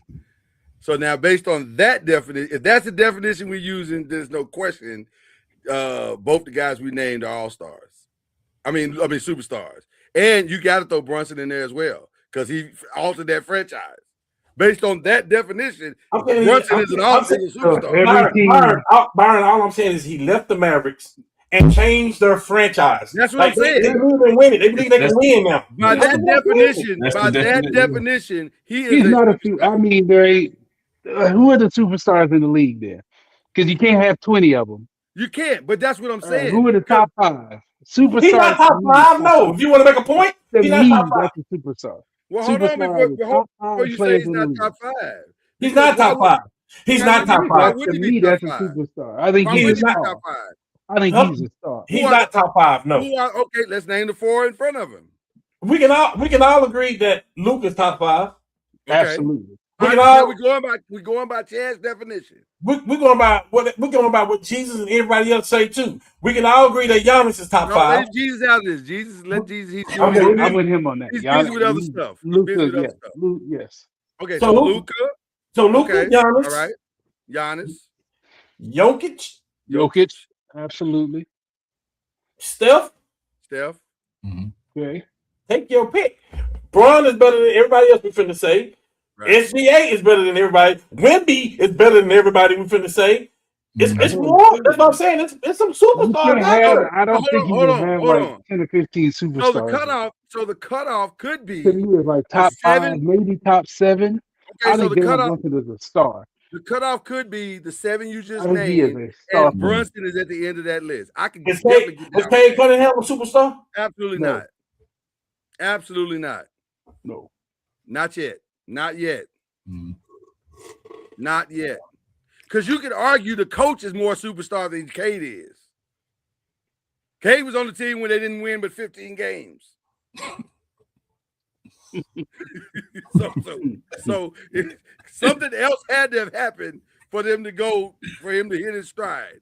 So if you take what Chad just said and take your thoughts, take your thoughts of what you just said. I got Jalen in. And it's opinionated, I guess. I mean, no, Jalen's in. Unless you ask the league to tell us, I get, and that's opinionated too. Based on that definition, which I think is a fair definition, Jalen's in. Before Chad said he's at the bottom of that list. Before Chad said that, though, Lord, that's exactly what I said. Since he left the Mavericks and he went to the Knicks, I said since he left the Mavericks and went to the Knicks, he have altered that franchise. I didn't hear you say that. I heard you. He said it. I heard him spouting out a lot of accolades in addition to what he said. I didn't say. Hold on. I didn't say no accolades for Jalen Brunson. I said since he left the Mavericks and went to New York, he has changed the franchise.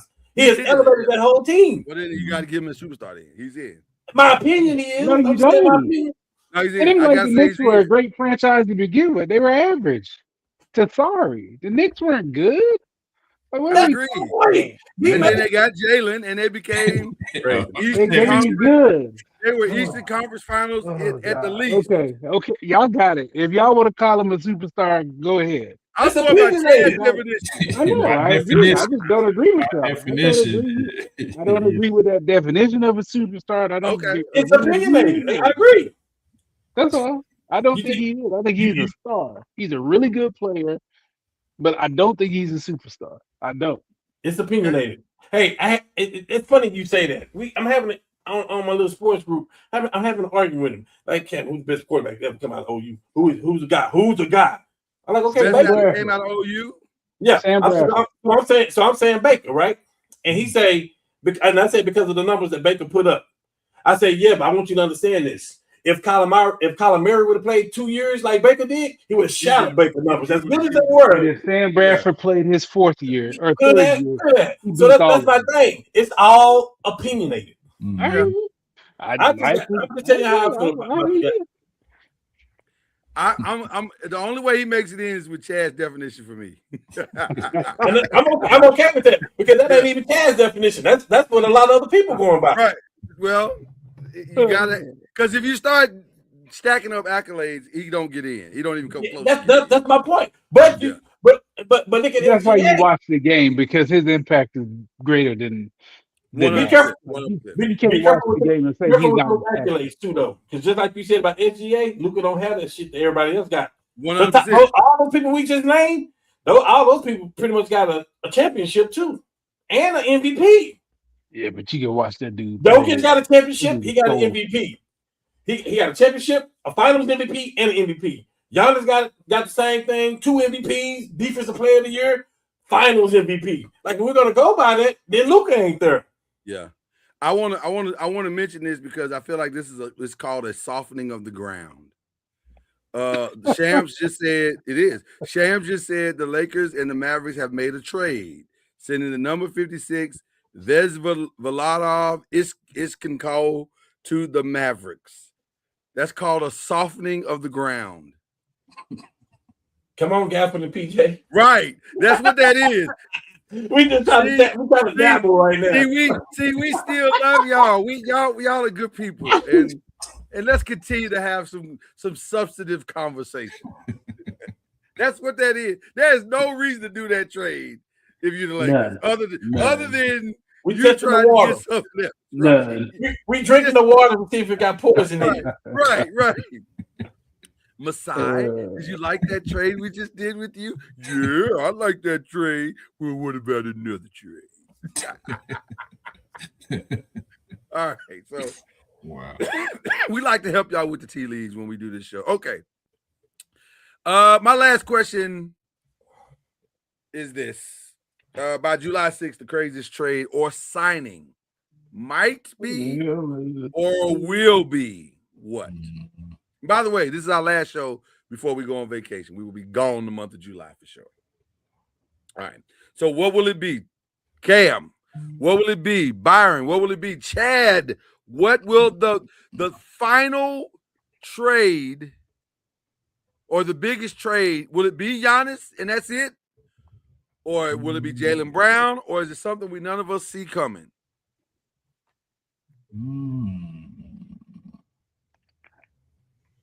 Nothing's gonna. I think it'll be Jaylen Brown, but I just don't know what it is. Because he's got I just don't see how you salvage that situation. I don't see how. Brown. You can't. That's over. It ain't even it's a matter of where he's going at this point. There's no salvaging that. It's a wrap. So with definitely Jaylen Brown. Sure. When you got reporters saying that they have a sense of purpose, what does that even mean? That's just a nice way of saying people have pissed each other off and there's no coming back from what has happened. We got to get him the hell out of here. Right, we got to get him the hell out of here. That's what that is. Sense of purpose. I've never heard that in the history of any report I've ever heard. Woj bombs didn't ever say there was a sense of purpose. What the Sam Hill is that? So yeah, I don't know. That Jaylen Brown thing, there's 3 moves that are interesting to me. 3 offseason moves that are interesting to me. Jaylen Brown. Kawhi is interesting to me.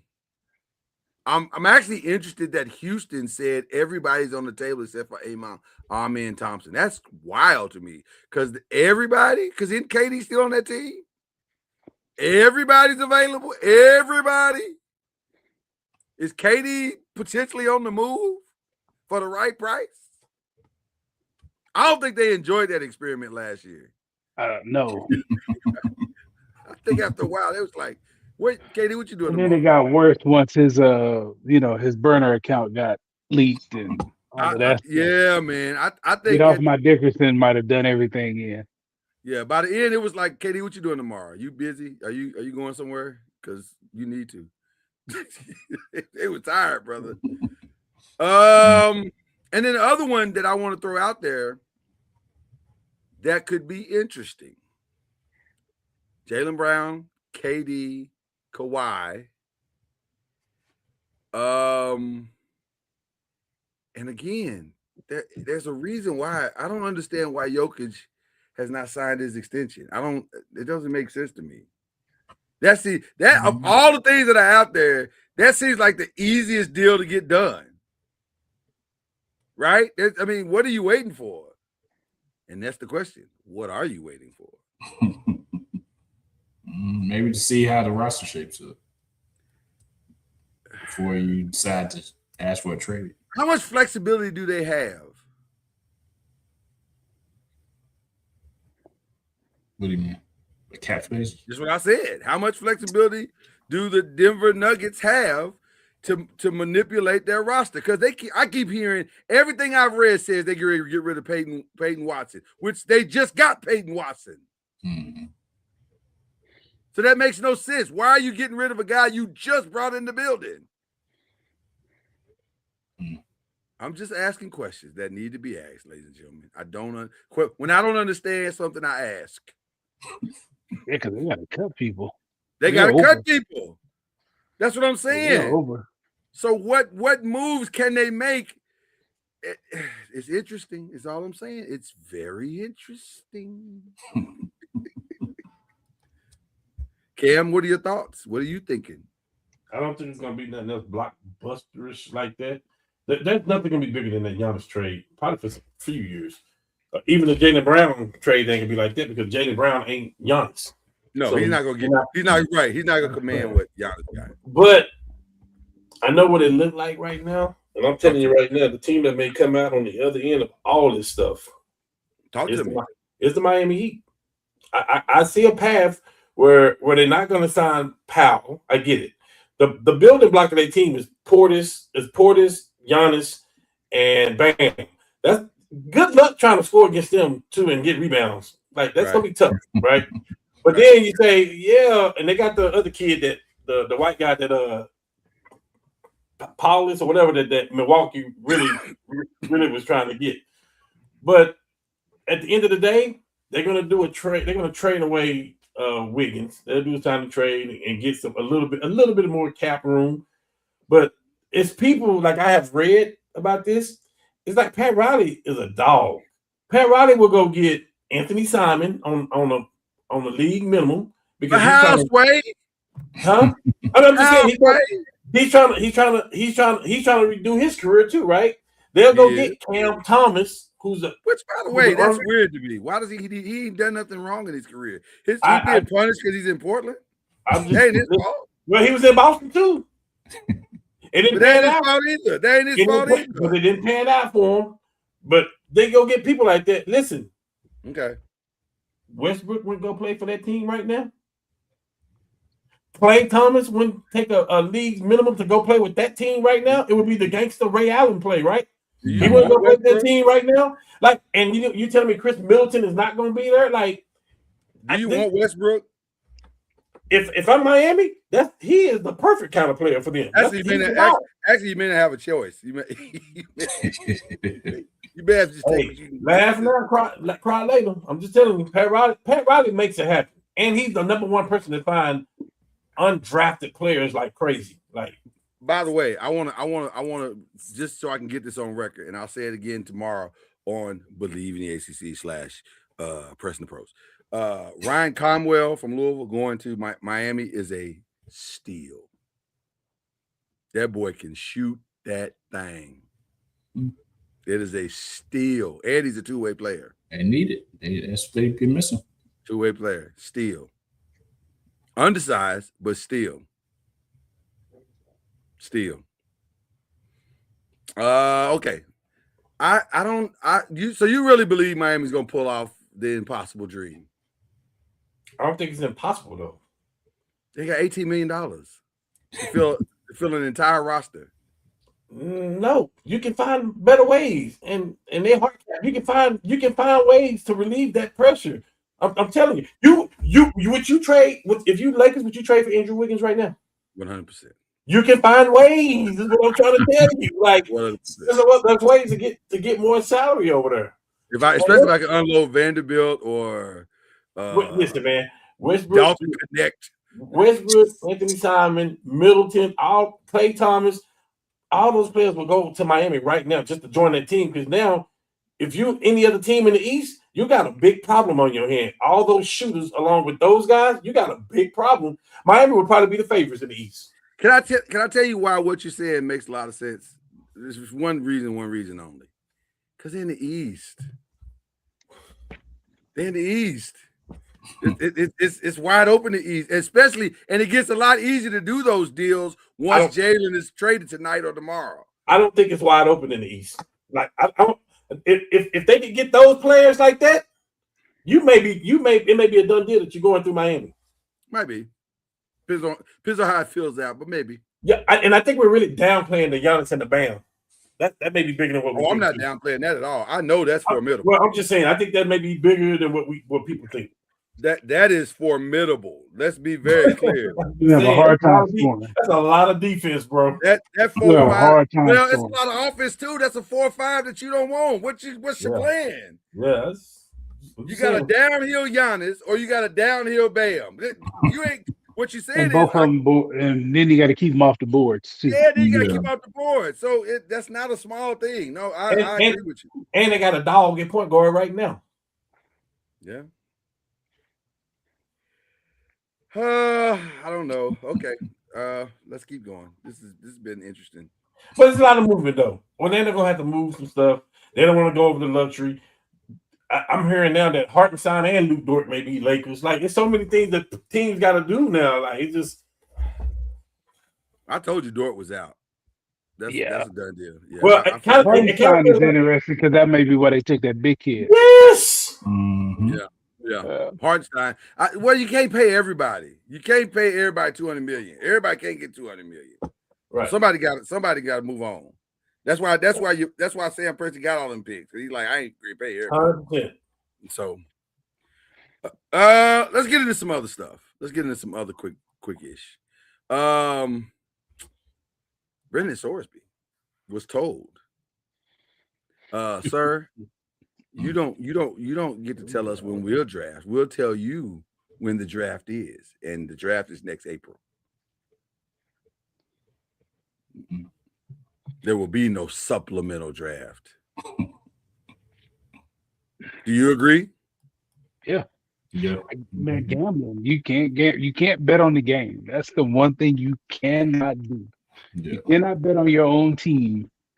That's bad. Can I tell you what they did? They did that kid a favor. Bad. They did him a favor. You need to go rehab your image. More than 2 weeks too. You need to go get real help. Go get some real help. If you've been betting since high school, fam, you have a problem. Yeah, big one. You have a problem. You need to go get help, real help. And I'm mad at the enablers around him that are trying to make it work. First of all, when he said, "Well, we'll just look at the NFLPA." First of all, fam, you're not in the NFL. They don't owe you nothing. Don't you have to be in the NFL to actually be represented by the NFLPA? Yes, they can take up the fight for you like they did with Maurice Claret. They can. Why would they? But why would they? Exactly. You bet on the games. Yeah. Why would they do that? They look Well, crazy got doing that. $4 million from Tech to not play or whatever he got. Right. No. Tech. They gave it to him. So they did him a favor. Yeah. They did him a favor. They said, you know what that was? That no was an intervention. We're trying to help you, son. But I told everybody, I was like, no, it ain't gonna end up. It's not gonna end as well as he thinks it. It ain't gonna end up the way he thinks it is. No, now you're 30 for 30. Yeah. And that's if you pan out. Like you're not gonna play for a year. And everybody says how great he was. Like he didn't come out this year, so I think he's a 30 for 30. Whether he playing, listen, we've seen 30 for 30s that didn't turn out well. The player didn't turn out well. So I think they did him a favor. Yeah. You got to help people sometimes help themselves, and that which brings us to our next one.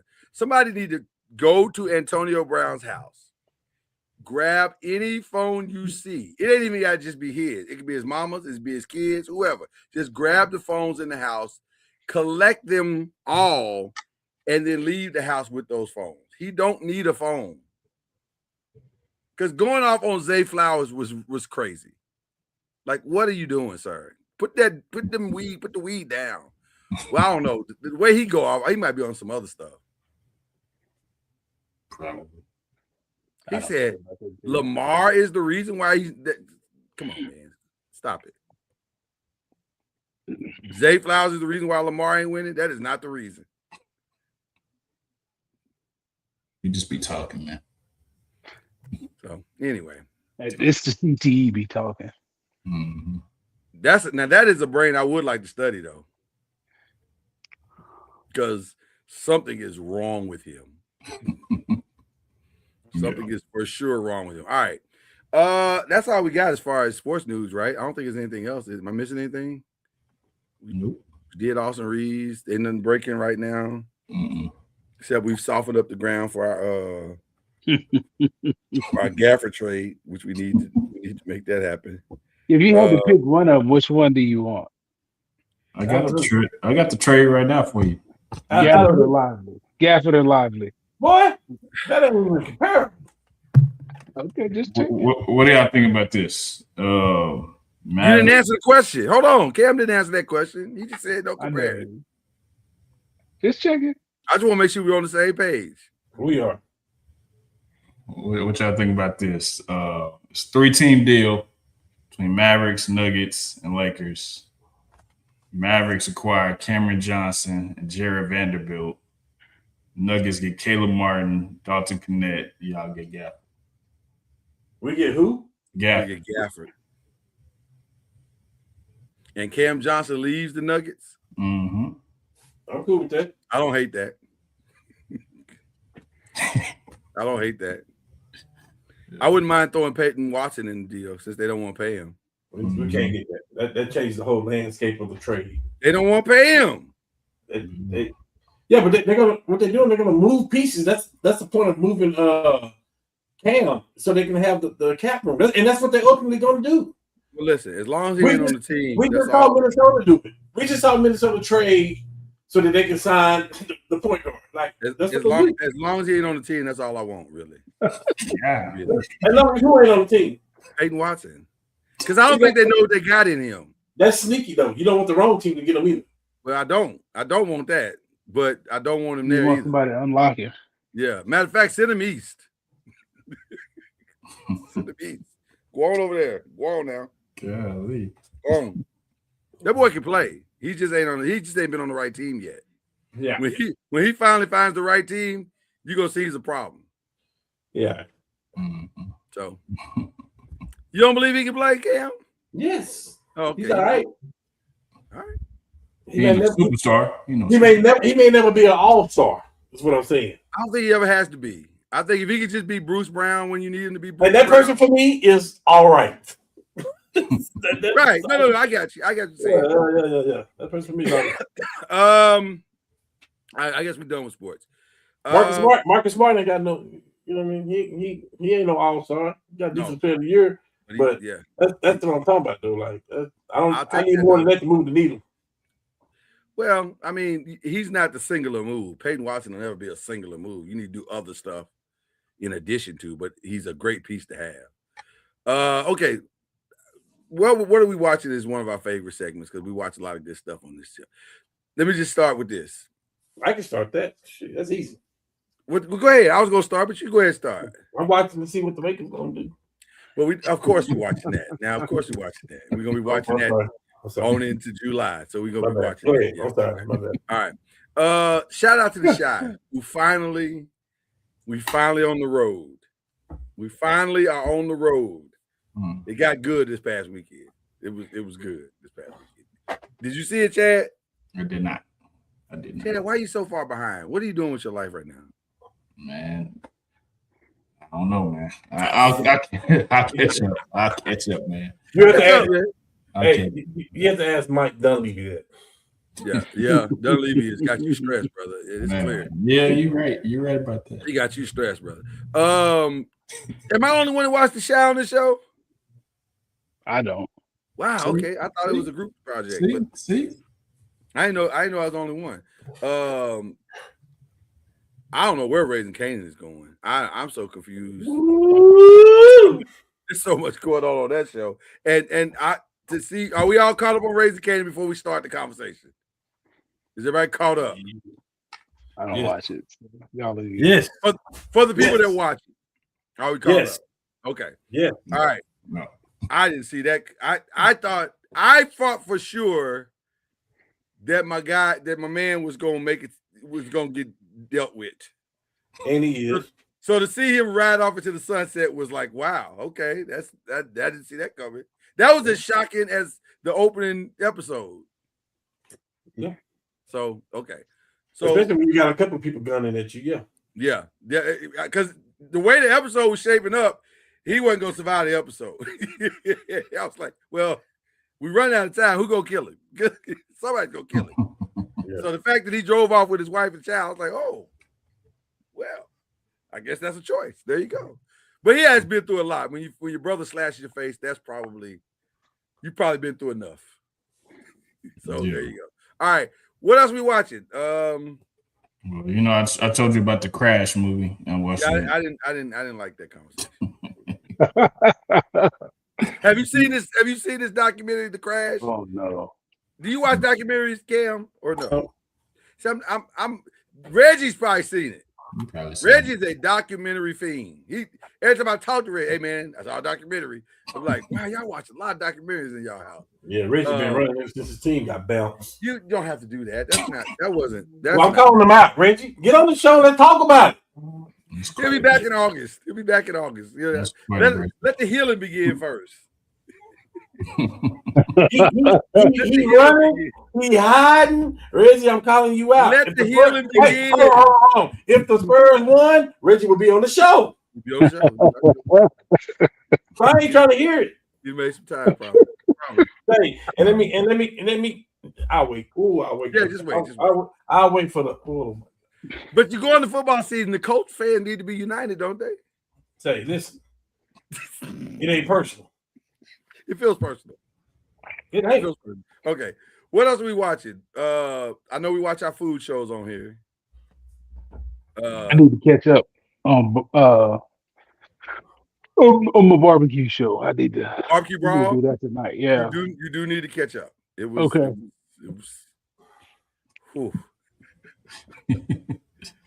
Okay. Can't wait to hear what you have to say. How about that? Okay. Now, we're girl dads, so we've been stuck watching Love Island. Let me just tell you. And by the way, I was working last night, late into the midnight hour. So I watched the segments of 6 that you asked me to watch. You're right. But here's what I didn't understand. Which crash out are you talking about? Because it's like 4 in a row. Serena's was bad. Serena's was bad. That was legendary crash out. And justifiably so. I'm not even mad at her. I can't even be mad at her because she's a ride or die. So I ain't mad at her for the crash out. The one that really had me tripping though is because I didn't know Rob was on the show. You know, Rob is on Traders. He won the last season of Traders. So when to see him in his real element, I was like, oh, you've been a villain. Okay, I see what's going on here. You've been a villain. You just do that on Traders. You've been a villain. I got you. Okay. So that was interesting. And his whole crash out, because girl went off on him. He's like, he's a punk. He's a punk.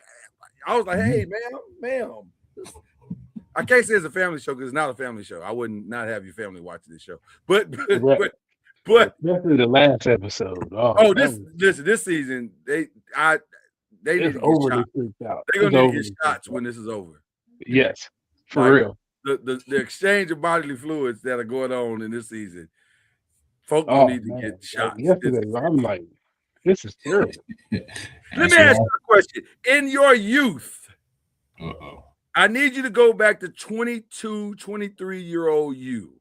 Mm-hmm. Could you have done a show like a Love Island or a Love is Blind? Could you have done a show like that? No. Where you are dating multiple people, especially Love. Let's take Love is Blind off because that's more civilized. But Love Island is about as ratchet as it gets. That's the height of ratchetness. Could you have done Love Island? Have you seen Love Island, Karen? Have you ever seen it? It is a hot, steaming mess. I got 2 words. It's a real interesting social experiment. It is that it is. That aspect of it is interesting. I got 2 words for you. No comment. Oh, that's how you would be right up in the mix, Kate. You said 2020, 23. I did. I said 22-year-old Chad. Would he be up in the mix? It sound like 22-year-old Chad would have been like, hey. No comment. I can't do it. It's too much. It's too much going on. First of all, I'm too private. I ain't gonna do all that in the public like that with all these people. the foolishness. I can't do the foolishness. Like Like them dudes dirty macking and no, hey, dog, Yeah, why are you yeah, running? Yeah, I yeah, mean, I'm gonna go check one of them, one of them yeah. little dudes. yeah. We're gonna turn And this to then a if whole you, nother different show. yeah, especially them little dudes, because I'm gonna call him little Yeah, man. Now yeah, that we Calm can't down, stand for. That yeah, can't. Yeah, we yeah. can't You stand. gonna break the code for real? little man, Yeah, yeah. and It's then a that's lot gonna be going a on. whole nother issue that they don't. No, I I ain't, no, I couldn't do all of that though. I ain't trying That's to get all them shots afterwards either, because I'm telling you, these folks correct. gonna need some And shots, I'm not like putting my mouth on all over. nobody's feet to win nothing. Yeah, If I got to put my mouth on your feet, it's just not gonna happen. Oh yeah. whoa. Yeah, this last episode, they was crazy. They was kissing Right, feet. it was bad. Oh, It was way too much. There was a 3-minute segment where you just was like, this is as bad as TV can get. I'm Correct. not sure regular broadcast TV can get worse than this 3 minutes right here. no. It was just Like bad. Roy Testament, he just said ew, and Right, that summed it up perfect. That's because right. that's exactly what we said. Ugh. Ugh, this is just disgusting. I Yeah. had to send my baby out the room. I said, baby, this is too far. This is too far. You don't need to see this part. This is just too much. So yeah, shout out to Love Island. It's ridiculous. Okay. What else we watching? Anything else that's of interest? Cam, what do you The Miz has watched now that Matlock's gone off? From and the Duttons. I've heard From is good. Yeah. Really? I heard From is really good. I just ain't Okay. pulled the trigger on it. Mhm. And you said the Dutton. Now the Dutton is a spinoff from Yellowstone.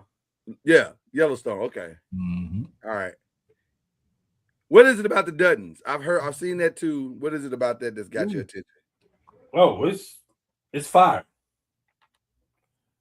The Duttons is fire. Like it's the daughter and her man. Like, yeah, it's fire. Like straight up. Okay. All right. Yeah. Just watch one episode of it. How many Yeah, you seasons know. has it been on? It's on the first season. Oh, it's brand new. Okay, so I wouldn't be missing anything. Okay. And then the other one about his other son, Casey, that's Marshall. Casey stayed, and he's the Marshall, and can't think of her name, but the daughter, that's what the Duttons is about. Gotcha. Okay. All right. So It's good too. Ed Harris is in it too. Like it's really good. I like Ed Harris. Now you It's got good, my man. attention straight now. I'm telling you, it's good. I love Ed. Ed's solid, boy. It's good. Ed be showing up and doing some stuff. You be like, ooh, Ed, you got Yeah, it going on. well, he's doing that again. So Okay, all right. You may have my full attention now that Ed's. I know Ed's there. Okay. All right. Anything else? Well, we need to pray for some people. Always got to send up prayers for folks. Who we praying for, people? Pray for the Leslie family. Bryn, we're moving her back into Alabama Saturday, so Nice. she'll be gone for a few days, but she's 3 or 4 states over now, not 5 hours. So Wow. Yeah. pray for her and us. yeah. for sure. Yeah. Ain't no coming home on the weekends every weekend or every other weekend. No, Yeah, No, tough when it out. they're 3 states away, you got to plan it. You got to plan this. Like, Praying for safe travels. For sure. yeah, okay, playing for safe and the experience that she's been waiting for. That's the other part that I'm praying for. I pray that and for health, her. I want and her to have, health. yeah, Mhm. We good had to health. nurse an Achilles back, so she had some tendonitis in her calf and Achilles. So we got that straightened out and got her back adjusted and all that good stuff. So Good stuff. All right. Anything else we praying for? the Lakers. Pray for my grandmother's church. There was a young lady there. In her church, they have these class leaders that would check on the elderly and do things for them and bring them food and all the different things. And before we moved here, this lady, who I've known all my life, she did that. First of all, my grandmother taught her how to do it, and then didn't know that years later she would be the one doing it for her. And so she just passed. And so we will celebrate her on Friday. And that will be a happy but sad time because she's at peace, her body's at peace. But obviously we're going to miss her tremendously. So the Bolden family, pray for the Bolden family. So any other prayers? Any other prayer requests? I should have the organ playing next time we do that. I go live. I go live next time. I got you. That's right. I forgot. Yo, y'all didn't know something. You may or may not know. I know Byron didn't know. Cam is also a musician. Mm-hmm. Really? Mm-hmm. Yes, he's one of us. He's one of us, Byron. What you play, Cam? How you know that? Yeah. Keys, piano, He a church kid. He a church kid. I figured that, but I didn't know he played too. That's what's up. Yeah, he a PK. He a PK. That's why he's so bad. He a PK. Oh, that's messed up. You know that's the rumor. PKs are bad, is what they say. And that was a humble flex. That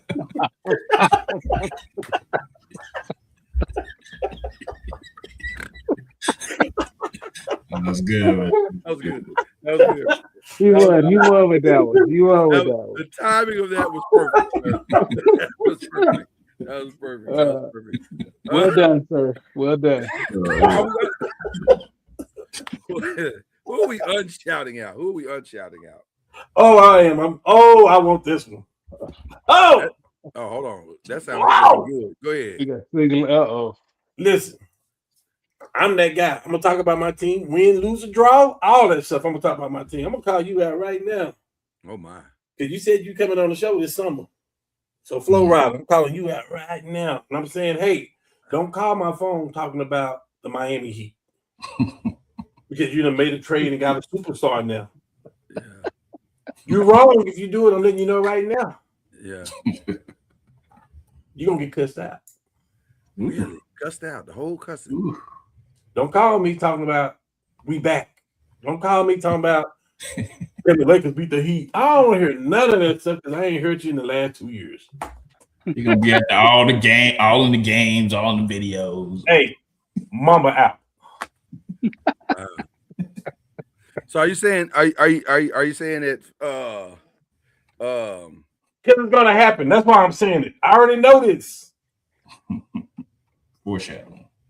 Sound like Flo Rida is low. Come on here and talk your noise about your team. Just make sure you mention the Miami Dolphins too. Do you hear me? He ain't gonna do that. Now he's not gonna do that. That's not gonna happen. He will. Yeah, they gonna The be Dolphins? Yeah. Nah. Well, he does do songs that affect the cheeks. So he likes the Dolphins. The Dolphins are cheeks. So they may be on the clock. Dolphins. Trust me. Dolphins may be on the clock right now. Oh yeah, 100%. There's nothing. They had a lot of activity this summer, and it all result in more activity next summer. Wow. So there you go. Who else we unshouting out? Oh my God. I'm gonna shout out that dumb judge in West Texas that actually overrode the NCAA. Like gambling on your team, and you decide to override the NCAA. Mm-hmm. Like, what are we doing at this point? Like, using the pockets. What are we doing? Like, I mean, I think we should all be able to agree that gambling on your own team in college should at least get you a year suspension. At minimum. Mm-hmm. Well, to your point, I'm going to say that cash rules everything around me. Cream, get the money. Dollar bill. Dollar bill. So I understand why he did it, but it good Lord, at some point, we got to have some a smidge of ethics and morality, just a hair. Yeah, for sure. Anybody else? Anybody else getting a shout out or unshout out rather? I can't think of anybody else right now. Mm-hmm. Maybe the people that are surrounding Brendan Sorsby, they get a shout out. Y'all tried it. Y'all saw the gravy train moving. You said, "Ooh, let's hop on." He was like, "Nah." NFL was like, "Nah, we ain't doing that." But y'all tried it though. Mm-hmm. You tried it. Okay. Final thing that we do is shout outs. The 5 shout outs. What are they? Who are we shouting out? Who's getting a shout out tonight? As a university. All, Byron? Yeah. 90 runs and over the playoffs. Been on an absolute heater the last couple months. So shout out to them dudes. 3 freshman pitchers, first team to do it with 3 freshman pitchers starting. They Joker's won it. did it, man. They won Yeah, it. they did. Wow. 13-2, ironically. Oh, against that's a UNC. domination. And that's crazy because the softball team is the one that's tough.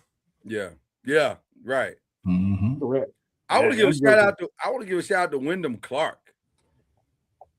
Haters gonna hate. They gonna hate. Man.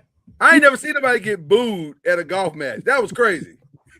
That man got booed heavily at a golf match and at a major. And he was like, I don't give a flying flip what y'all talking about. Yeah, 80-foot putt, 50-foot putt. What? Under extreme. The one on 16 was ridiculous. That one on 16 was crazy. I was like, hey, man, you got to take something off, Wyndham. 21-mile-an-hour winds. Them winds was crazy. Yeah. Them winds was crazy. Well, shout out for him to blocking it all out. Yeah. Now I do understand the booze. You can't be tearing up people's stuff and then expect them to love you. Like you tore up their locker room. You know, that was a little much. You got to calm down. Counseling will fix that, brother. Just go counseling. But yeah, shout out to him for blocking out the noise, man. That was impressive. Yeah. Shout out to my beautiful wife on her birthday tomorrow. Yeah, it is. Tomorrow, yeah. So shout her out. Happy birthday. Happy birthday to one of the queens of the 5. Yeah, man. Yeah, man. I'm trying to think of anything else. Do we shout out anybody else? Shout out to all the young men who just changed their families' lives. Yes, I was about to say that. Yeah. Yeah, man. That's awesome. Now go do things the right way. Stay out of trouble. Make your community look good. Facts. Don't be embarrassing us in front of these white folks. Oh wow. Oh, you went there. Okay. Don't be embarrassing us. Don't be embarrassing us in front of this. What Mama used to say. Don't be embarrassing in front of white folks. Yeah. That's what she say. Yeah. You right about that. Shout out to Mama. R.I.P. But yeah, shout out to Mama. Cam, you got any shout out before we get out of here? Yeah, I got a couple. Shout out to my baby. You know, she always make it happen for me. Make it happen. Everything. Father's Day was amazing, and just like the whole weekend was. It was just like it was over the top. I showed Laura some things I got. It's just she over the top. She do the most. Shout out to nephew. He taking his talents and moving them. He's been helping all these kids get in school here. He is now going to be doing that in California. So nice. So on another stage, got some connections out there and stuff like that. So lovely. Definitely proud of him. I just want to sneak this in since we ain't gonna be here for a while. Right. Byron, I just want you to go back and look at his stats since he joined New York. Okay. Yeah.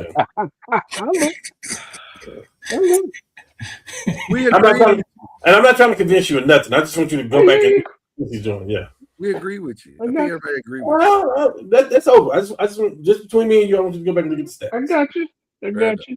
Fair enough. Oh, 2 I need to give. The same one you gave, because if you know me, my family got me a brand new walk, and I'm so excited about my walk because I was wanting to walk for a long time, and they got me a beautiful charcoal walk. That thing is amazing, and I cannot wait to stir it up in here. I can't. How big is it? Is it like 16, 14, 32? Whatever it's like the second. It's not the biggest one. It's not the big gigantic one, but it's like it's about it's nice though. It's so nice. It's sturdy. It's strong. I was like, oh, I'm gonna have a good time with this. So love a good walk. So I'm a foodie. So matter of fact, I might use my walk tonight. I might throw something in there real quick and But shout out to my wife. It takes the food to a different level. It does, especially Chinese food, because you can't really cook Chinese food good on the stove. You can get close, but it ain't the same. Yeah. When you get a wok, oh my, it gets good. It gets good. You throw the vegetables in there and all that, turn it up. Boy, it's gonna be good. Okay. So they did me right. You mentioned that they did you right for Father's Day. My family did me right for Father's Day. So same as mine. Yes. Yeah. Oh, I'm sure. Listen, I trust all the queens of the 5. They know how to keep a husband. Yeah. All right. I'm just saying. Because if you find the right one, it can Listen, be it's a beautiful thing. Marriage is a beautiful thing. You find the right one. Yeah. You know, if you don't find the right one, it ain't that nice. You're not going to enjoy it. But if you find the right one, it's a beautiful thing. Okay. So that's my shout. I didn't shout them out last week because I wanted to save it for 30, but now I'm going to shout them out now. Shout out to the Louisville Kings. First year in the league, won the UFL. That's nice. That's actually nice. Now, to be fair, they were set up to win. They were very much set up to win when you look at the draft, but nevertheless, they won. You still got to win it. So that was a beautiful thing. So shout out to the Louisville Kings. I got another shout out too, real quick. I got one. I forgot Fred Hammond. If you haven't seen his Tiny Desk, that's one of my musical heroes growing up, and I thought it was fantastic. And let me get the button ready because I know what Chad gonna say, but I'm gonna say this anyway. Yeah, go ahead. One of the most genuine dudes I've ever met in the industry. Like he is exactly what he appears to be, and that's rare in gospel. Especially in gospel music. Everybody says that. Because you don't know. And I've met a few of them. And I was like, I don't know. But when I met him, I was like, oh man, you are that dude. You down to earth and just so shout out to that Tiny Desk. He's a very soft guy. Like he got that Carlton Pierce vibe. Yeah, he's exactly what you want him to be. Yeah. Exactly what you want him to be. So So our flex is both because it sounds like Cam knows them too. So and that was a humble flex. And I ain't gonna lie, I'm not even sure it was humble. I'm not even. You don't have to be. I mean, I'm not even sure it was that humble. Like it might have been, flex, like a full-on flex, if we're being honest. Like Charlotte is engaged in LaMelo Ball talks with multiple aggressive teams.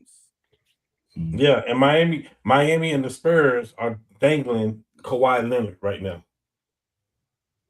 What? Yes, they are talking about Kawhi Leonard right now. Miami is? Miami and the Spurs. Ooh. Wait a minute. Whoa, wait. Hold on. We're trying to end the show. What? That's what I just read. The Spurs gonna bring him home. Hey, just like you just said about the Mavs and the Lakers, this is a different this is different people. Yeah, this is different in San Antonio right now. I tell you what, if Uncle Dennis pull this off, he's the man. Shout out to Uncle Dennis. So you can always come back home. Come on, we man. may have to. Lord, we're gonna have to. A special pop-up. We're gonna have to. If it gets crazy, yes, we'll do a special pop-up. But we ain't promising y'all that. But if it get crazy, I think we should get the people what they want. Well, I'm saying if it get crazy, we for sure gonna get the people what they want because it might you get know crazy. what it is. There's too many big names that are gonna be moved. Well, listen, let's see where this go. This ain't the boring Spurs where you just draft people now. This could be interesting. You see what I'm saying? Marquise now he's talking about we got too much money talking about Miami. See, this is what I'm talking about, man. This is what I'm talking about. You brought it up.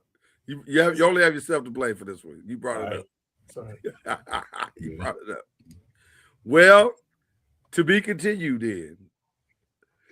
You might get one more show for the summer. Just say we on call. That's all. We on call. Listen, there is a must. Let me just say this, Lord. 2 days after free agency, we got to do a show. Great. 2 days after free agency. That might happen. I'm not even saying. Listen, we flexible here. Lakers going to make a move, and you're going to want to talk about it. You're right, because if it's what I hope it is, we definitely gonna talk about it. They're gonna make 2 or 3. Yes. Yeah. At least. To the Spurs. You're not beating that team if he's healthy. If he ain't, like if he could just be healthy for like 2 weeks. This is scary. If Bron say, "Oh, okay, I'll go play with him for $15 million," you're not gonna beat that team next year. Yeah, right. There you go. Right. Marquise said it best. Do some check-in. We're gonna check in. Once or twice. Once or twice, we might check in, Marquise. Because ain't gonna be nothing to talk about other than that. Nothing. Hey, No. Markeith. Well, let me just say this, Markeith. I know you're probably sitting right next to Flo right now, and I'm telling you right now. Is he next I'm to him? not trying to have it. I'm not trying to have it. Is he sitting next to him? He probably is. I'm telling you right now. Okay, then let me call out Flo Rida. Flo Rida, for you not to be on the show to talk about your team or the Dolphins, that's low.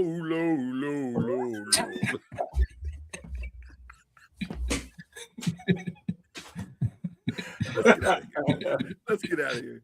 Y'all, we appreciate you. Just watch the notifications and you'll see what we do. Doggone it. Cue the music. Yeah,